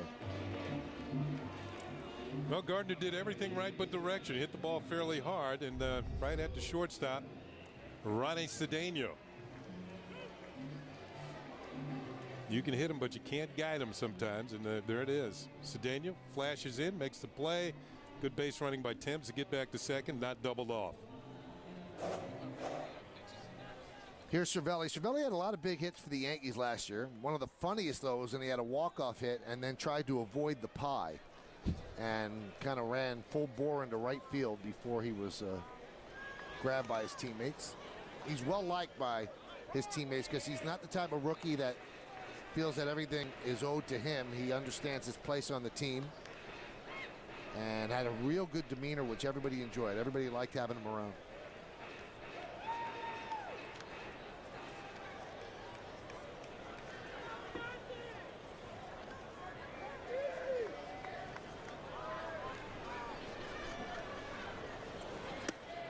Breaking ball is low. You've got a new catcher in the game. A nice stop by Eric Kratz. Keep that ball by getting by him. So Ryan Domet, who should be the Pirates' opening day starting catcher, is out of the ball game. The 2-0. Fouled the other way. Now, when they make changes in spring training, they make wholesale changes, and sometimes we don't get it up here if they did it a straight-up switch. So you have to bear with us as they come up. Obviously, you'll see who it is, but doesn't mean that Kratz is actually batting in the same spot as Ryan Domet was, which would be cleanup.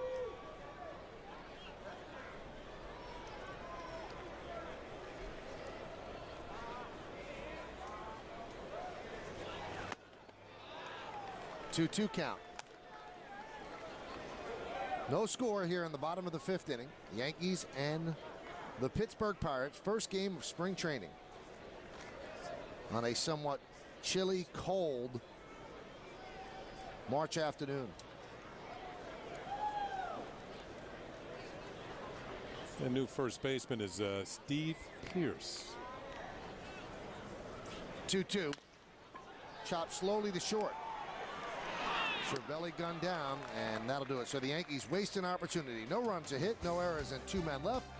We've played 5, and there's no score in Tampa. Only.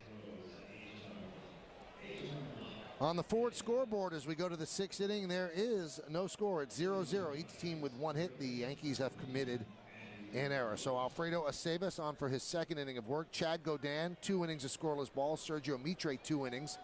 And now Alfredo Aceves, his 2nd inning. And the first pitch is low, 1-0. Now we want to welcome a new member to our Yes Network family. He was an esteemed writer for the New York Times for close to 20 years. And we are very proud to have him as part of the Yes stable, and that is Jack Curry. Jack, how you doing? Hey, Michael, good to be here. Jack is outside the Yankee clubhouse right now. Now, obviously, the big story today, and one of the big stories in spring training is obviously the 5th starter position. We've seen 3 of the guys that are battling for it, and the other 2 with Jabba Chamberlain and Phil Hughes. Now, you did a lot of talking to people before the game. What are you coming up with that? Do you think they're leaning any which way? Right, Michael, I did. I actually watched both Hughes and Chamberlain throw short bullpen sessions. They're supposed to throw again on Friday. The undercurrent that you get here in Tampa is that Hughes might have the lead, and in some ways that surprises me a little bit because the Yankees worked so hard to build up Jabba's innings. I mean, this is a guy who we know all about the Jabba rules, 157 innings pitched last year. So I would think if I were the Yankees, I would want to figure out a way to let Jabba try and take that into next season as well. Take that into 2010, and let's see if what they've worked so hard to develop is still there before they decide maybe this guy just is a bullpen guy. And it's really odd because I was talking to some people as well, Jack, and it doesn't seem like he has an early advantage. I think that all 5 of these guys come in equal. I'm not sure if they come in equal. I still think it's Hughes and Jabba's job to lose because, Michael, I think if Mitre or Godin or Aceves win this, to me that's bad news for the Yankees because I think Jabba or Hughes has to be in the rotation. I don't think both of these guys can go to the bullpen. Godin and Mitre and Aceves give them some nice depth, but I think it's bad news for the Yankees if one of those guys wins the number 5 job. Now, you said you watched their bullpens. How'd they look? Because Jabba was scratched yesterday because of flu-like symptoms. Right, Jabba still looked tired. In fact, when he was done, he kind of mumbled something about being beat, and the Yankees did send him home after his bullpen session. There's no need for him to be watching this scoreless duel right now. They decided that it was best for him to get some rest. As I said, they both kind of took it slow through the bullpen, but I love the fact that these 2 guys, and as you said, it's really 5, but the 2 young guys are competing hard for this spot. I think that's what spring training is about. Let's get the competition. Let's see it go head-to-head. They're only a few feet away from each other as they're throwing their bullpen sessions. That, to me, is what spring training is about. Here's the 1-2 to Ronnie Cedeno, and that one is popped up. Shallow left.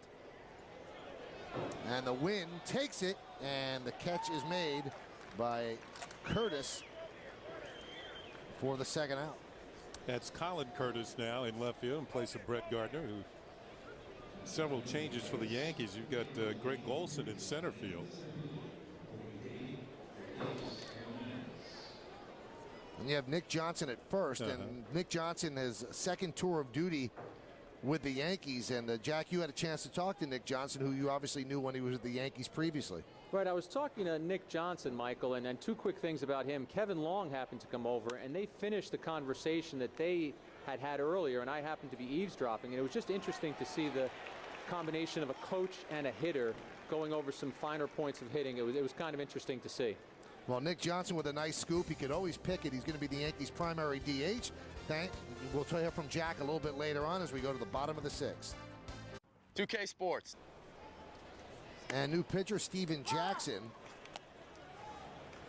in for the Pirates. On the Ford scoreboard, no score.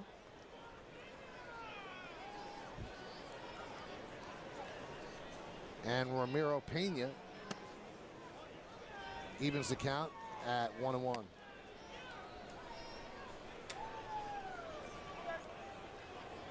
Decent numbers for Steven Jackson. Maybe a few too many walks.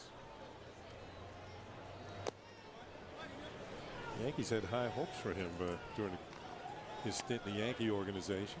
It's part of the trade that saw Xavier Nady come over to the Yankees. Here's Pena, who also, I thought he did a credible job for the Yankees last year. You can see by his .287 batting average, but he was in a utility role, played 2nd, short, 3rd. Yankees actually sent him down to AAA Scranton Wilkes-Barre to play a little outfield. make himself even more valuable. Switch hitter from Monterrey, Mexico. Now he's in an odd position, Kenny, because he's 24 years old. Usually at 24 years old, you're not a utility infielder. And with Derek Jeter at shortstop, Ramiro Pena is not going to be the shortstop at the Yankees. So, you know, if you're 24, even if you're 23, you'd rather be in the big leagues as a utility guy. But you also have to realize what's better for your career. And right now, being up here and learning every single position gives him a lot of options and also makes him attractive for other teams. Well, when you look at the Yankee infield, you could consider that the strength of the team. I was talking to Mick Kelleher, the Yankee first base coach, and he was saying the Yankee infield has a chance to be one of the best infielders of all time. You know, when you have Teixeira at first, Cano at second, Jeter at short, and Alex Rodriguez at third base. He was thinking back to years gone by. His ball's hit well. Deep to right field, way back, looking up. See ya! Home run, Ramiro Pena. He gets into one, and the Yankees lead 1-0.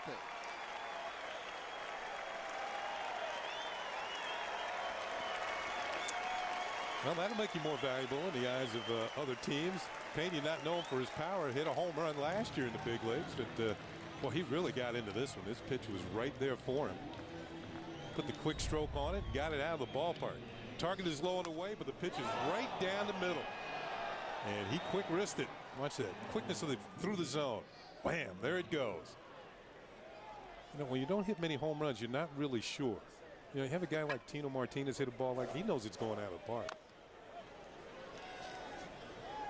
So I was saying that Mick Kelleher was thinking of infields of years ago, and he mentioned the St. Louis Cardinal infield back in the 60s. You had Bill White at first.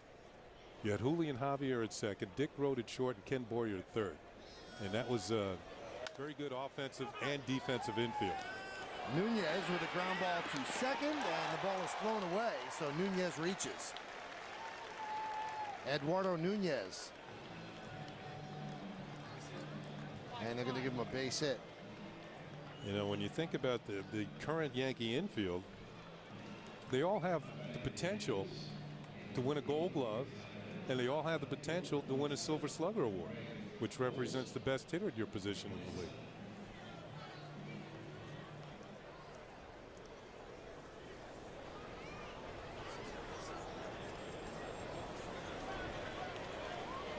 Here's Greg Golson.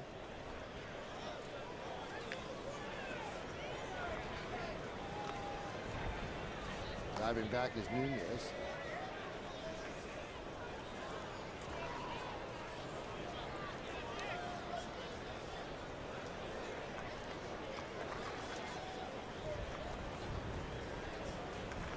Golson, a 24-year-old outfielder with speed, originally in the Phillies organization. The Yankees got him in a deal from the Texas Rangers. And that's what he did last year in 123 games at Oklahoma City. Needs to work on that on-base percentage and make that speed pay off for him. Pitch out. Nothing doing.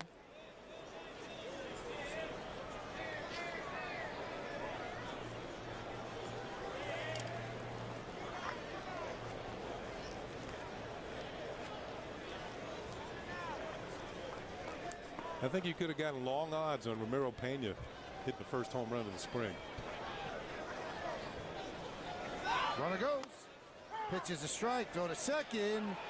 Not in time. Boy, that was a good throw by Kratz.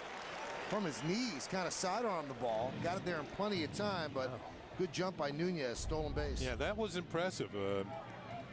Didn't really come out of his crouch very much. From one knee, guns it to second on the bag. That left hand just gets in ahead of the tag as Nunez picks up the stolen base. Oh, it was a bang-bang play, but Nunez just in there barely with a steal. In there with the left hand. 1-1 count on Golson. Chops that one to short. Argenis Diaz looks to third but fires to first. For the first out, Nunez moves to third.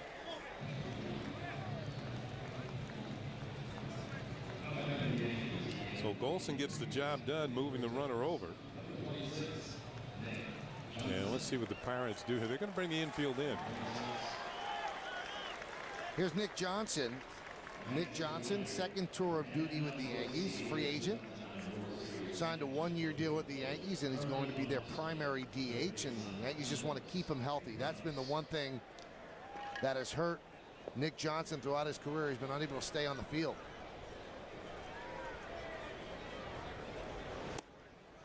One thing that Nick has always been able to do, though, he's always had a pretty good on-base percentage. And look at it from last year, second in the league to Pujols, 426 on-base percentage. And that's between Washington and Florida. The Nationals and the Marlins split the time.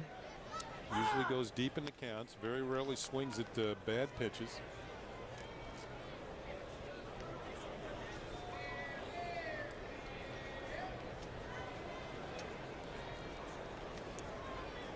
Nephew of former Yankee third base coach Larry Bowa.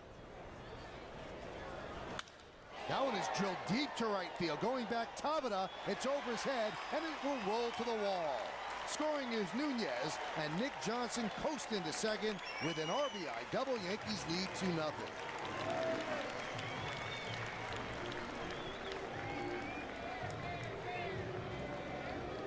Nick Johnson lays into this one, and yet another pitch. The target's low and away, but it's right down the middle again, much in the same area that saw the pitch that Pena ran out of the ballpark. You can see more back leg on the swing by Nick Johnson. Really leans into this one and hits a solid line drive, a frozen rope over the head of Tabata in right field.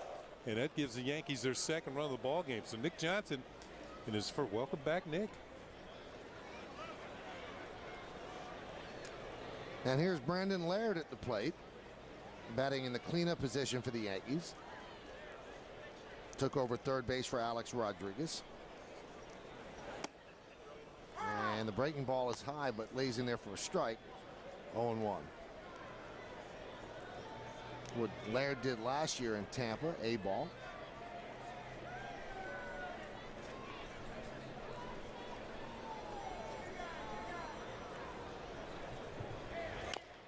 Boy, late in the game, all you have to see in spring training is the number on the bat, and you know whether or not they have a real good chance to make the team. Very few people over the number of 60 end up sticking with the team.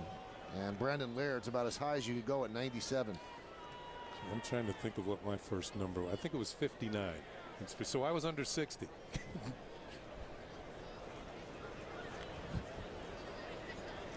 Very few Gretzky's here in baseball at 99.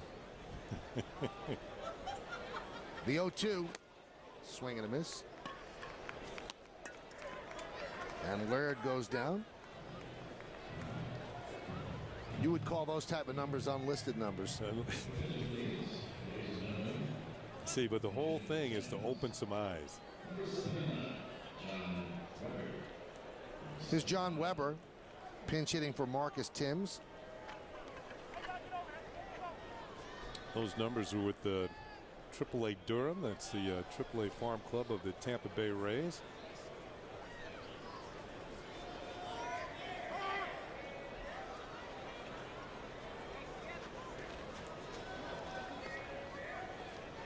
So Nick Johnson is at second.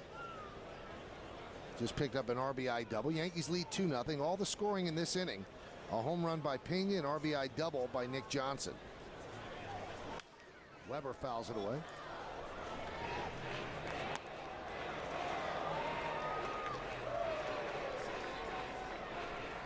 You were talking about the big numbers and going into spring training. The younger players usually get in the ball games late in the ball games, and this is when you have your limited opportunities to do something. I remember hitting a home run with a number 59 on my back. And it was just across the causeway over in St. Pete against the St. Louis Cardinals.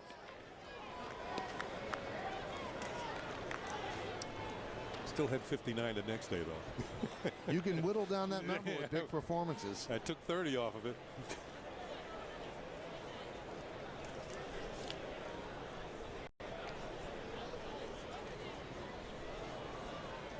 Of course, with the Yankees, there's so many retired numbers, Michael, that Ground ball up the middle and through for a base hit. Nick Johnson rounds third. He's coming home. The throw, not in time, and Weber advances to second on the throw. Yankees 3-0 over the Pirates. Well, it looked like Hernandez had a shot at that ball as he came through towards the middle to make the play. And watch him short arm this on the last hop.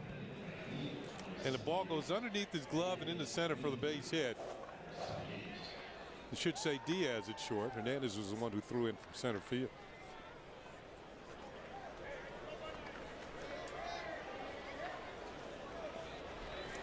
That was a catchable ball. And here is David Winfrey.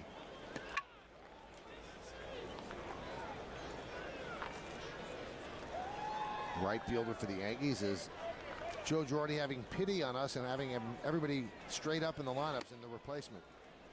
Count 1-0.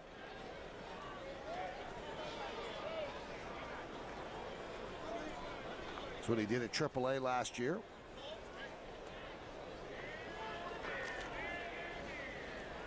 Rochester's the Minnesota Twins. AAA ball club. For years, the Orioles. Yeah, it was. Rip foul. Played at Old Silver Stadium. Now they have a beautiful new ballpark, Frontier Field, in Rochester. It's just a Silver Stadium, yet another stadium that I played in at one time. Gone.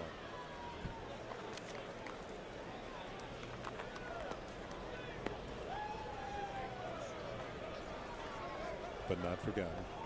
That's right. Those stadiums are still standing in your mind. That's about all. 1-1. 1-2.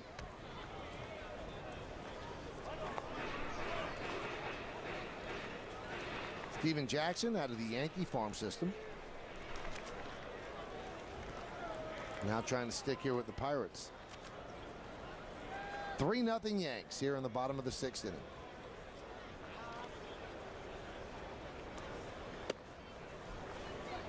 Winfrey's been the type of hitter that has shown some power in the minor leagues.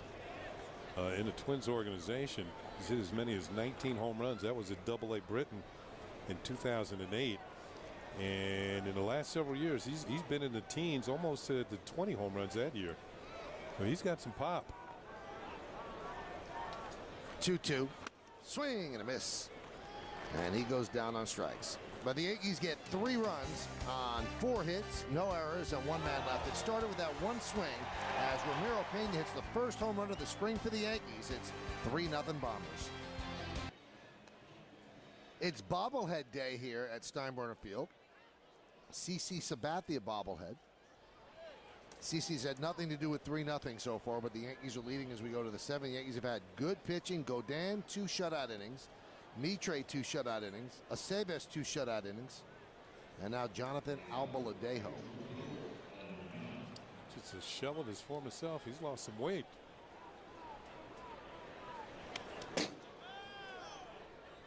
Almost got him on the way by.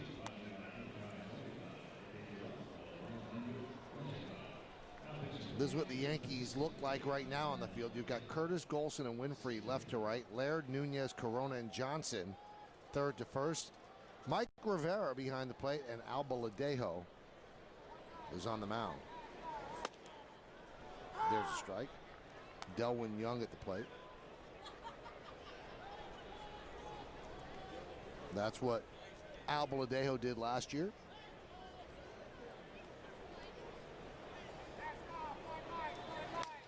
Rip foul.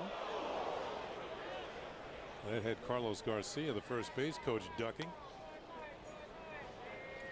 Now in the regular season, you get taken out of a game, you can't leave the ballpark until the game is over, the last out of the game. Even if you're a starting pitcher, you get knocked out after 1 out in the first inning. You got to stick around. That's the rule. Spring training, no such rule. You get ready, you play, you get taken out of the game after 3 innings, you take a shower, and you could be in your car on the way home. There's no rule that you have to stick around. So Chad Godin probably on his way back to his spring training residence after a good 2 innings to start off the season, or the spring training season. Look out. Tried to come inside a couple of times. That time he plunks Young. So Young is hit by a pitch, start off the 7th inning. Nowhere to go for Young on this particular pitch, just right below the hip on the upper thigh. Takes one, and he's down at first base. Oh.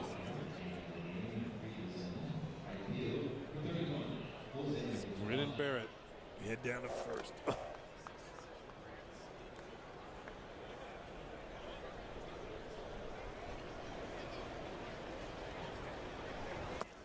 Pitch low, picked there by Mike Rivera. Out of the Yankee farm system, Jose Tabata. One time the Yankees thought Tabata was going to be a star, and he's got a chance of making the Pirates this year. Kenny, that's why you always got to worry when people say this guy's can't miss, because all we heard was Jose Tabata was a can't miss prospect. And he's traded. He's not with the team he was originally with. So teams sometimes, I'm not saying that this was the case with Tabata, but teams are going to build up their prospects, make you think they're the greatest thing since Willie Mays, because they want to fool other teams into thinking that as well, and then they can use them as trade bait. Yeah. But people fall in love with names of players that they've never even seen before. And you see that with the Yankees with Jesus Montero, a catching prospect. Now, a lot of people have seen him and say he's unbelievable, great power. You know, Romine, the other catching prospect, Austin Romine. I mean, these are a lot of these guys at one time or another can't miss. Well, a lot of them missed. Although I don't see anybody on that list. A lot of them are pitchers, of course. You talk about Montero. He had a home run here in batting practice the other day over the M on over the scoreboard on the George M. Steinbrenner side, up top the scoreboard. That's a long way. Yeah, they love this kid. Oh man! And he's something of the future. They don't know if he translates behind the plate where he is playing right now. I read this in the paper the other day, and I tried to formulate it in my mind how far away that is. So over the M, so it was good. Oh my goodness. Punched out to right field and past a diving Corona into right for a base hit. So Jose Tabata picks up a single. Reggie Corona with the effort couldn't quite come up with it. Now Bladeo in a bit of a jam here after hitting the first batter. Now gives up a bloop single. And it'll bring up the catcher. Here's the effort, all-out effort by Corona. And he can't come up with it. You saw the hesitation by Young before moving on down to second base. Here's Eric Kratz.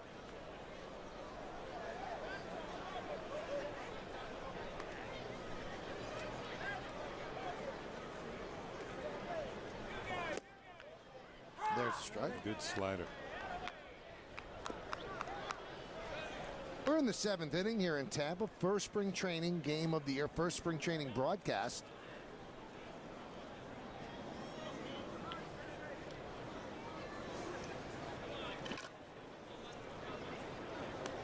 Yankees are leading 3-0.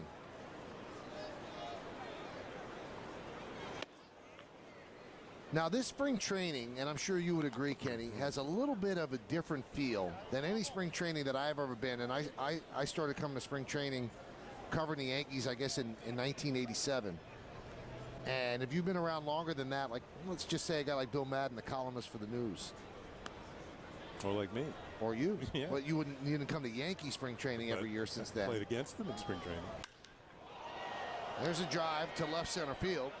Colin Curtis on the run. No one's going to get that. It's between Curtis and Golson for extra bases. 2 runs will score. The ball gets away. And moving to third is Kratz. As the Pirates have pulled to within 1, it's 3-2 Yankees.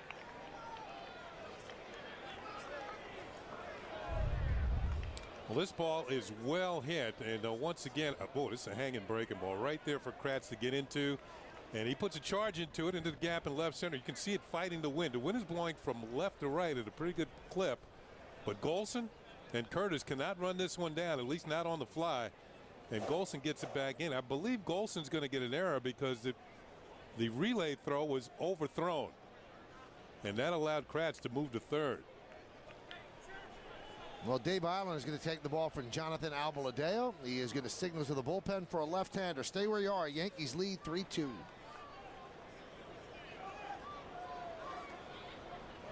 You've wished for it. Yearned for it. Just can't wait for it. But are you ready? Ready for the new season?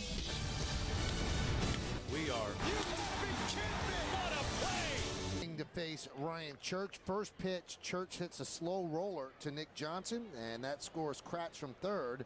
And we are tied at 3 here in the top of the 7th inning. And Ring deals low. This is John Rayner at the plate.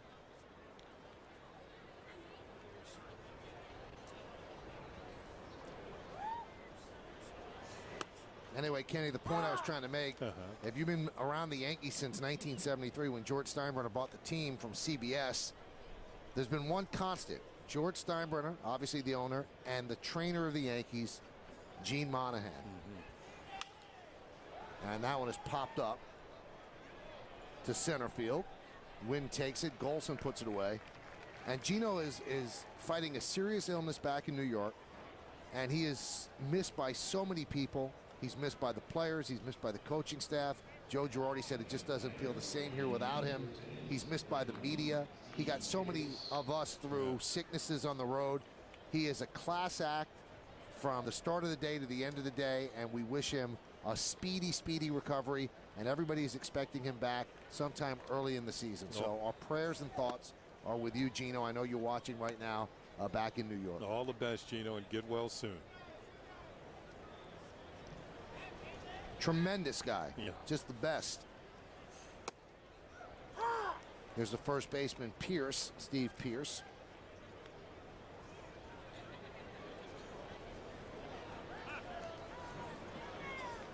Well, Gino can give the doctors a little advice from time to time, you know? Understand what I mean? Yeah. It's a little inside information on the players that make the game enjoyable for everybody involved. To me, Gino's a doctor without the DR in front of his name. Strike 3, breaking ball. Royce Ring gets Steve Pierce looking. But the Pirates tie the score. 3 runs, 2 hits, 1 error, nobody left. Time for the stretch. 3-3 game. This copyrighted telecast is presented by authority of the New York Yankees and may not be reproduced or retransmitted in any form, and the accounts and descriptions of this game may not be disseminated without the express written consent of the New York Yankees. 27-time world champion, New York Yankees. New pitcher is Jack Tashner, and he is the 7th pitcher used by the Pirates. It's a 3-3 game. Colin Curtis at the plate.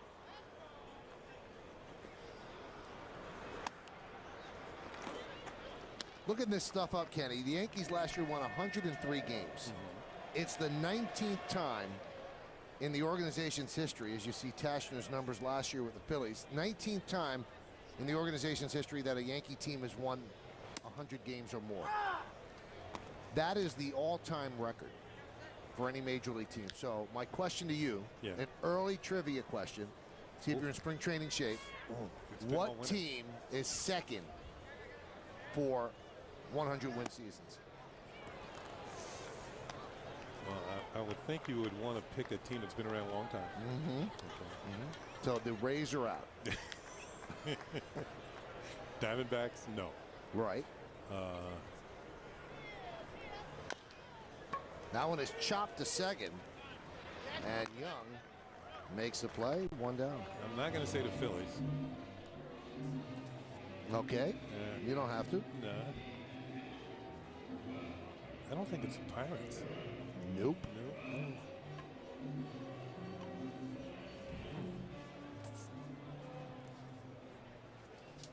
American or National League? It is an American League team.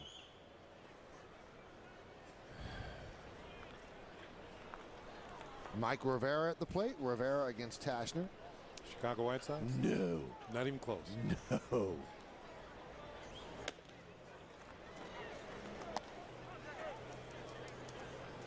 Can you tell me how many times they've won 100 games? Yeah, sure I could. Okay. Oh, you want me to? Yeah. 10 times. All right. So the Yankees are the record holder with yeah. 19. Yeah, okay. You want a clue? Detroit?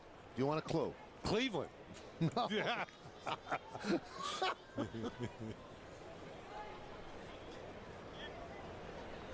don't know. All right, the clue is this team has played in 3 cities. Oh, it's the A's. The A's, yeah. yes. Yeah, that's all you had to say. Philadelphia, Kansas City, and Oakland A's have done it 10 times. It's been a long time. Yeah.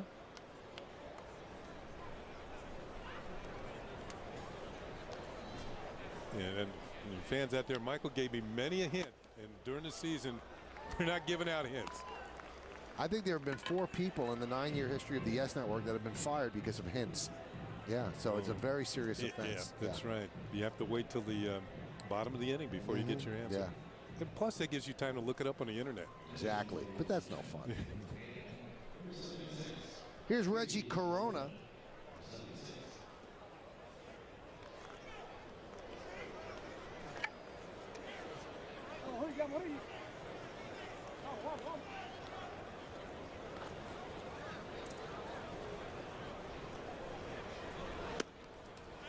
And there's a strike. I was talking about you might get one at bat as a young player late in the game. You want to make the most of it.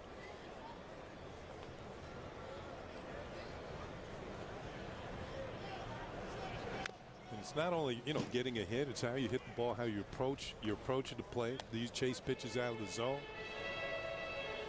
Certain situations, can you get the job done? Can you move a runner over? Can you drive in a run with from third base with less than 2 outs? As you can see, the resume on Corona, selected by Seattle in the Rule 5. Swing and a miss. Good breaking ball by Tashner as he retires the Yankees in order here in the 7th inning. We played 7 full at George M. Steinbrenner Field. It's a 3-3 game. You're watching Yes. All of the spring training story. Royce Ring against Pedro Alvarez. Count 1-1. Pedro Alvarez, as we go to the 8th inning, is from Washington Heights. You can actually see Yankee Stadium from Washington Heights, and he grew up a Yankee fan. So obviously the question to him is, who was your favorite Yankee? Royce Ring has shown a nice breaking ball. Very sharp, quick, difficult for lefties. Alvarez, I just think he's going to be a future star, former #1 draft pick. Good breaking ball there, another one. Alvarez said that he modeled his game after Wade Boggs. He said a right-handed thrower at third base who batted from the left side. So that's who Alvarez looked up to as a Yankee fan. And went to Horace Mann High School and was the 2005 the New York City High School Player of the Year. And also went to Vanderbilt University his freshman year, set a school record with 22 home runs. Yankees go to the bullpen. Royce Ring does a good job. You come on back. It's a 3-3 game here in the 8th. Jason Hurst deals high to Argenis Diaz in the count 1-1. We're in the 8th inning. It's a 3-3 game. 3-5-2 Yankees. 3-3-0 for the Pirates. Hurst is the 6th Yankee pitcher. Hurst did a pretty good job at AAA Scranton Wilkes-Barre last year after coming over from the Colorado Rockies organization. Had a very low earned run average, a lot of strikeouts, few walks and innings pitched there. There you go, there are the numbers. 21 strikeouts in 26 2/3 innings, only 6 walks. 6 starts at the AAA level. Big, tall right-hander.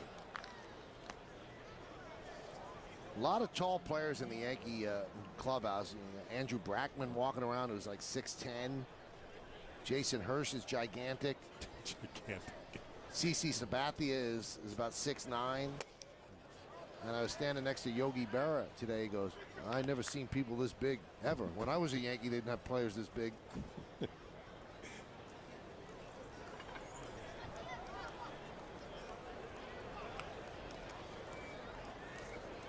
Yogi was talking about the differences of spring training now and when he was back in school. Good fastball, strikes out Diaz. He was saying that they ran a lot more because in his day, players used to come to spring training. They weren't necessarily in shape. They had to run quite a bit to get themselves into, baseball playing shape. Now, players nowadays, it's almost like a full season job where you work out in the off season, get ready for spring training, and you come in ready to do baseball things to get ready for the season, as opposed to getting in shape. You already are in shape when you come to spring training. A lot of guys in the old days had to have jobs to pay the bills. There's Yogi earlier today by the batting cage with Greg Nettles. Yogi saying, we used to come to the ballpark and run all the way around the field. That's the first thing you did. And then later on, when you're finished all your work, baseball work during the day, you would run some more. You do wind sprints at the end.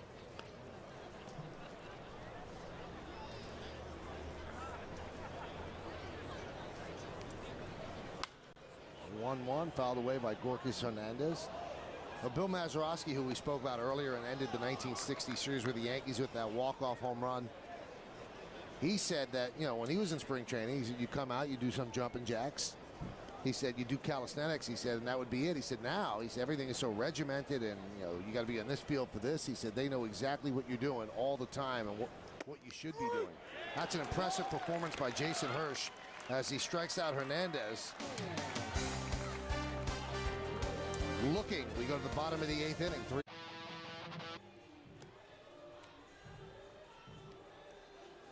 First game of the spring for the world champion New York Yankees. We go to the bottom of the 8th inning. It's 3-3. All the scoring done in each a half inning for each team. The bottom of the 6th for the Yanks and the top of the 7th for the Pirates. And the Pirates have used a pitcher an inning. So this is the 8th inning. They have the 8th pitcher in Jean Machi, M-A-C-H-I. See what he did last year with AAA Indianapolis. Now, Curtis Granderson is one of the big questions for the Yankees this year. Where's he going to play? How's he going to fit in? Coming over from the Tigers, and our very own Jack Curry is with Curtis Granderson right outside the Yankee clubhouse. Jack? Thanks a lot, Michael. And Curtis, Michael just segued into this question by saying Curtis Granderson is one of the new Yankees. Where is he going to play this year? You started out in center field today. How does that center field, left field distinction work for you? Is it a big deal for you to be in center field? It's not a big deal for me at all. Whatever the manager, Joe Girardi, happens to put, I just got to make sure each day I look at that lineup and see if there's either a 7 next to my name or an 8 next to my name so I don't run out to the wrong position.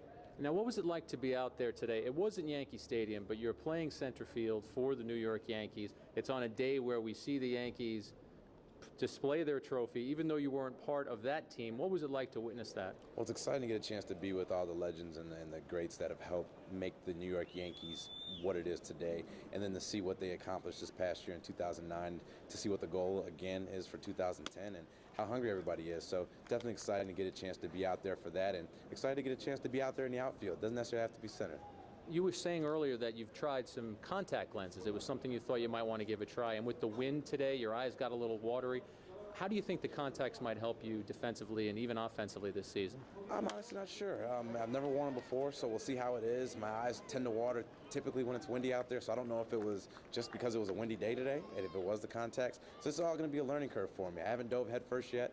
I haven't had any dust kick up in my face, so I got to learn all that stuff, and then we'll see how it goes. Worst case scenario, if it does get bad, we go ahead and take everything off. Hopefully the good things will be good when having the contacts in consistently. And Michael and Kenny, you'll be happy to know that the toughest thing Curtis said when he was talking with the writers, the toughest thing for him today was finding a number 14 helmet. Other than that, it was a pretty nice day. That's not a bad day when that's the worst thing that happens, that you can't find the helmet. Thanks, Curtis, and thanks, Jack. Thanks, guys. Ground ball by Nunez for the first out, and is Greg Golson at the plate now against Machi. Good to have Jack be part of the Yes family, and Kim Jones obviously will be back with us as well. So the whole crew is returning. David Cohn with a mini retirement, but everybody else coming back.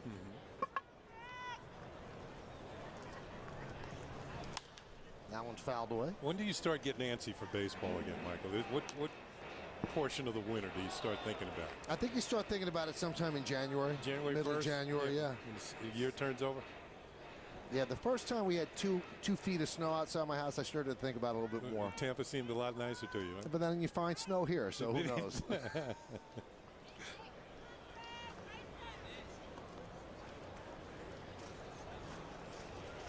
The 2-1. It is amazing, though, that baseball now is 365 days. You pick up a newspaper every single day. There's a story about baseball. I do a talk show during the year. You can have 5 hours of baseball talk a day, especially in New York. New York is really a baseball town. Yeah. So you never really lose it. And then the Yankees played so deep into the season, you know, their World Series ended in November. There wasn't much of an offseason. That's going to be the case again this year. The World Series can end in November again.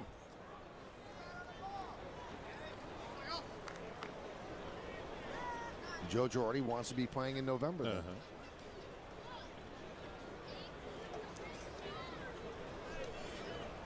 3-2. 2-away. Anything you think that we should be keeping our eye on around baseball this year? Yeah. Teams that you think might be a little bit of a surprise? Well, I think the Central Division is going to be very interesting. I think the Rays in the East are going to have a better club than they had last year. I think it's going to be a pretty good race in the Eastern Division. I think that the Orioles are improved. I think that maybe Toronto fell back with the trade of Roy Halladay for prospects. You know, maybe they're looking towards their future, but not the near future. I think the Central Division is going to be very competitive. I think the White Sox are going to be better. I think the Twins, at this point, if I were to pick a team in the Central, it'd be Minnesota. I think they increased their payroll. And they opened a new ballpark. Yeah, that's true, which, you know, right away you're going to have a home field advantage. Nobody else has played in it. In the West, you know, maybe the Angels slide back a little bit. And maybe Seattle comes on. I think you got to watch Texas. They got to hope their pitching improves. So I just think it's going to be a great year in baseball. I just have a feeling the Racers are going to be good. I think it's going to be good in the East with 3 teams contending. I think the Rays will come on to challenge the Yankees and the Red Sox in the East. Red Sox have a different Red Sox team than usual. Red Sox have always been built on power. Now it's pitching and defense, and you wonder if they're going to have enough offense. As Nick Johnson rips one foul. That'll be something to keep a close eye on as well. Yeah, I kind of agree with you in a way, but I always felt that Fenway Park is such an offensive ballpark that if that shows up, like you said, if they don't have enough offense, it'll be on the road that'll happen more often than not. So it'll be interesting to watch the Red Sox road record this year. And I thought that was one of the major differences between them and the Yankees last year. The Yankees were solid on the road. These are some of the new arrivals for the Red Sox. John Lackey, that was their biggest signing. Mike Cameron, a 2-year contract. He's going to play center field. And they'll move Jacoby Ellsbury to left. Marco Scudero is a new shortstop. Adrian Beltre is a new third baseman. And they either have to trade Mike Lowell or he becomes a very expensive bench player. Strike 3, Nick Johnson down looking. John Machi with a very impressive 8th inning, retiring the Yankees in order 1-2-3. Let's take this baby to the 9th inning. It's a 3-3 game on Yes. Nice day here in Tampa, Florida. A little ice cream on a cold day works out perfectly. Actually, will warm you up if you have some ice cream. Now, you might say, who's the Yankee pitcher that's out there? And I would say that's Amori. You're right. It's Amori Sani, the new pitcher, as the Yankees try to hold it at 3-3 here in the top of the 9th. Well, you're building up to the season. So Mike Rivera going over the signs with Amori Sani. With Scranton last year, 19 games, a 4.13 ERA, more than a hit per inning. Opponents at .290 against him. And he will face Delwyn Young.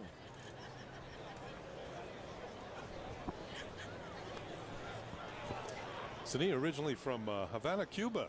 Now makes his home in Costa Rica.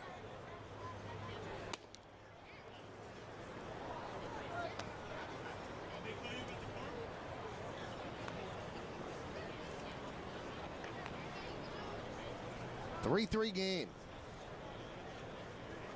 And Sani deals. Chop towards second. Corona. 1 away.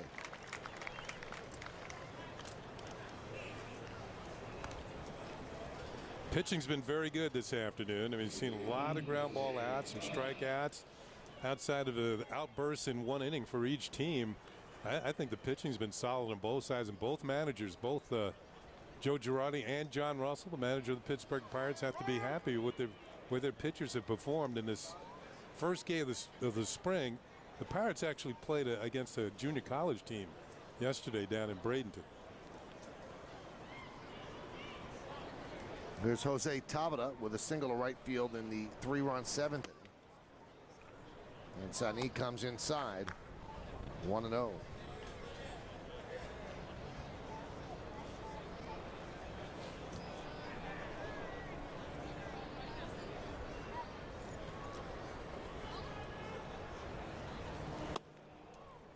And a strike. Kind of drops down with his delivery, gets a little extra movement on the fastball. Sometimes when you see a pitcher for the first time, and if you're up there hitting, you're looking for a release point. And Sani's a little bit different than the others. Not quite over the top, pitching out of the stretch. More over the top with the breaking ball. They see Mike Rivera behind the plate. Here's the motion of Sani. Yeah, this is a breaking ball, so he's a little more over the top, trying to get on top, pull straight down and through. Get that downward break on the pitch. Look out. I think where Rivera behind the plate would be the guy they would go to if Cervelli, they feel, is not ready to be the backup catcher. Now, Austin Romine and Jesus Montero are not ready for prime time at this point. They'll probably either split time at AAA, or one will be at AAA and one will be at AA. High fly ball, center field. Wynn takes it, Golson tracks it and puts it away for the second out. Hey, Friday afternoon spring training coverage continues here on Yes when the Yankees take on the Tampa Bay Rays. Coverage starts at 1 p.m. as Tino Martinez joins Ken Singleton and me for all the action from here at Steinbrenner Field. Rays and Yankees Friday afternoon at 1 only on Yes. A couple of good young pitchers on the mound. Phil Hughes for the Yankees and David Price for the Tampa Bay Rays. They are the scheduled starters. Yeah, it'll be interesting to get Tino's perspective on growing up here in the Tampa area and going to school here, and eventually training here with the Yankees, then playing for the Rays at one time.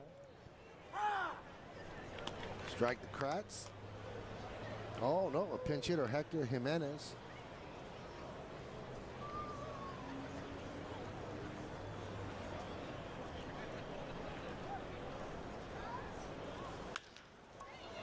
And that is lofted to left field. Giving chase is Golson, and he makes the play for the final out of the top of the ninth. Hey, the Yankees had walk-off wins all last year. They're set up here in the first game. That's Amore right here in Tampa. They love seeing a tie game as we go to the bottom of the ninth inning. The Yankees last year were the kings of walk-offs. A lot of pies. I don't think there are pies involved in spring training, but maybe they're trying to get into that situation where they feel very, very good about walk-off wins. They have an opportunity here going into the bottom of the ninth inning at 3-3. Hey, field level seats between the bases at Yankee Stadium are now for sale on a full season ticket plans and partial season ticket plans basis. These plans are now available for a limited time. Log on to Yankees.com, call the season ticket sales and service department at 718-293-6000 or email seasontickets@yankees.com. Many in the crowd have made their way home, but not that little guy. He's decked out in his Yankee wear, and he's ready to roll. He wants more baseball. He's going to get a bottom of the ninth inning, and a new pitcher for the Pirates is Virgil Vasquez. He's looking to cheer at least one more time. Virgil from Santa Barbara, California, and the ninth pitcher used by the Pirates as John Russell goes with the 1 inning at a time for each pitcher route. Here's Brandon Laird.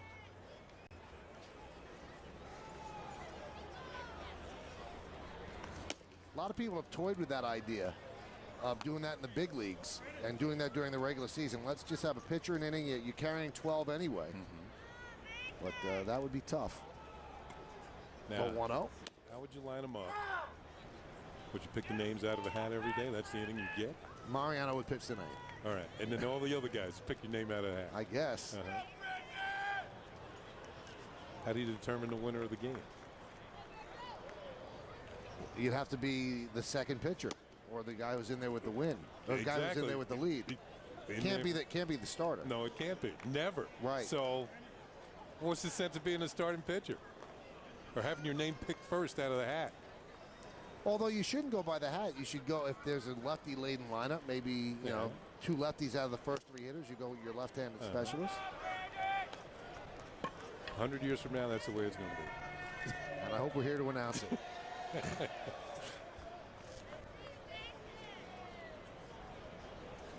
3-3 game, bottom of the 9th inning.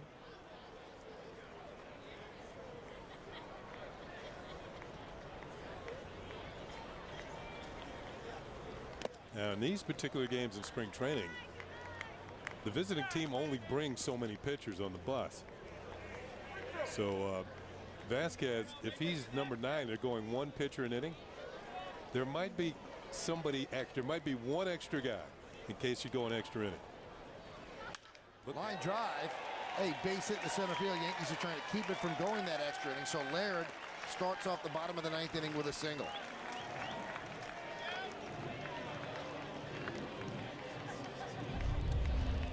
Solid line drive single to center field for Laird. Reach out, ball's on the outer third of the plate, went right back through the middle with it. And the Yankees have the winning run on base, courtesy of this base hit by Brandon Laird. Solid single to center field. Let's see how the Yankees played from this point on. It appears that the Pirates are looking for the bunt. Third baseman Alvarez is in on the grass.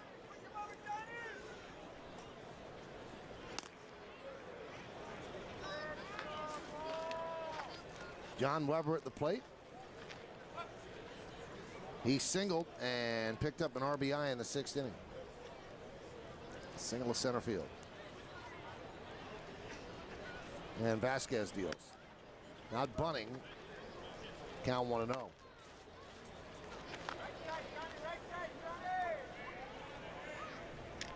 Weber giving Robbie Thompson, the Yankee third base coach, a long look just to see if anything's on.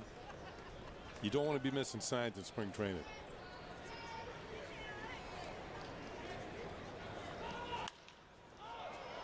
Fouled away. Hack at a high pitch.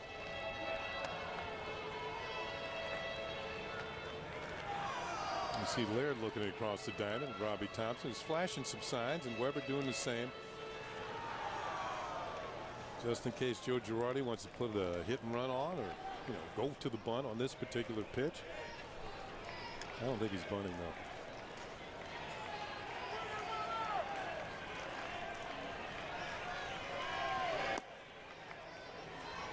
Count 2-1.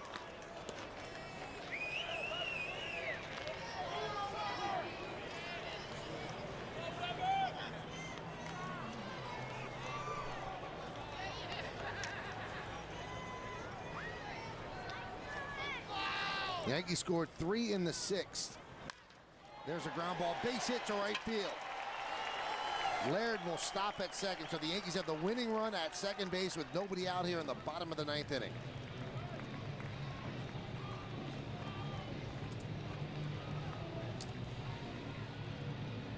You can see things percolating out there on the field. He's about ready to just let loose. Who's up now? The hole was open for Weber, and he took prime time advantage of it. Grounded the ball through the hole for the base hit. Now let's see how the Yankees want to play.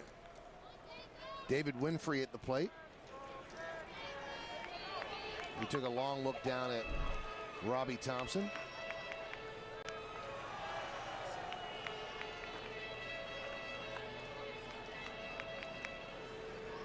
He's checking it out. He's ready to pitch. If the Pirates need a 10th pitcher, he's ready to go. Switch allegiances just like that, huh? Big league job, you know. Pirates playing for the bunt and not bunting as Winfrey fouls it back. Yeah, both Alvarez and Pierce at third and first in on the grass. Joe Girardi. Now Pierce is going to drop back. Alvarez getting even with the bag at third.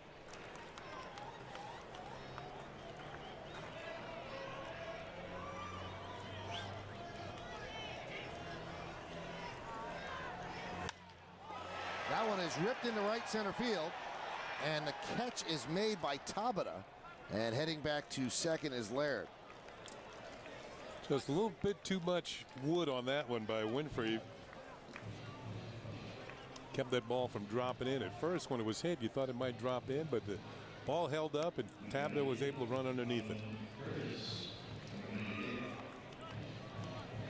Now, for those that are new to spring training games, if the game is tied at the end of this inning, there's a chance that they could say that's it, especially if the Pirates don't have enough pitchers and the Yankees don't want to go deeper into their staff as well. They could just agree to end the game in a tie.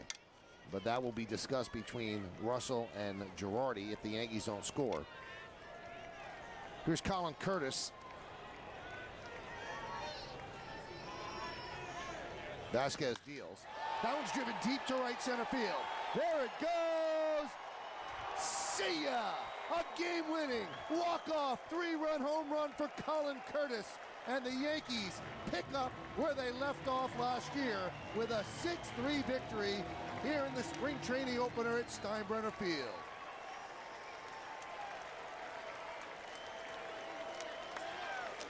Well, they gave that young man one more thing to cheer about this afternoon, a walk-off home run.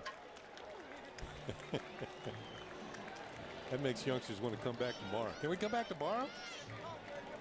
So the Yankees with a 6-3 victory. Colin Curtis with a walk-off. No pie today. A.J. Burnett's probably home by now. But the Yankees with so many walk-offs last year at Yankee Stadium, and they end their first spring game this way. Well, last year, Curtis hit 7 home runs at AA and AAA at Trenton, and then 6 more at Scranton Wilkes-Barre. But this one, this ball was tagged. He rammed it out of here, and the Yankees pick up the victory.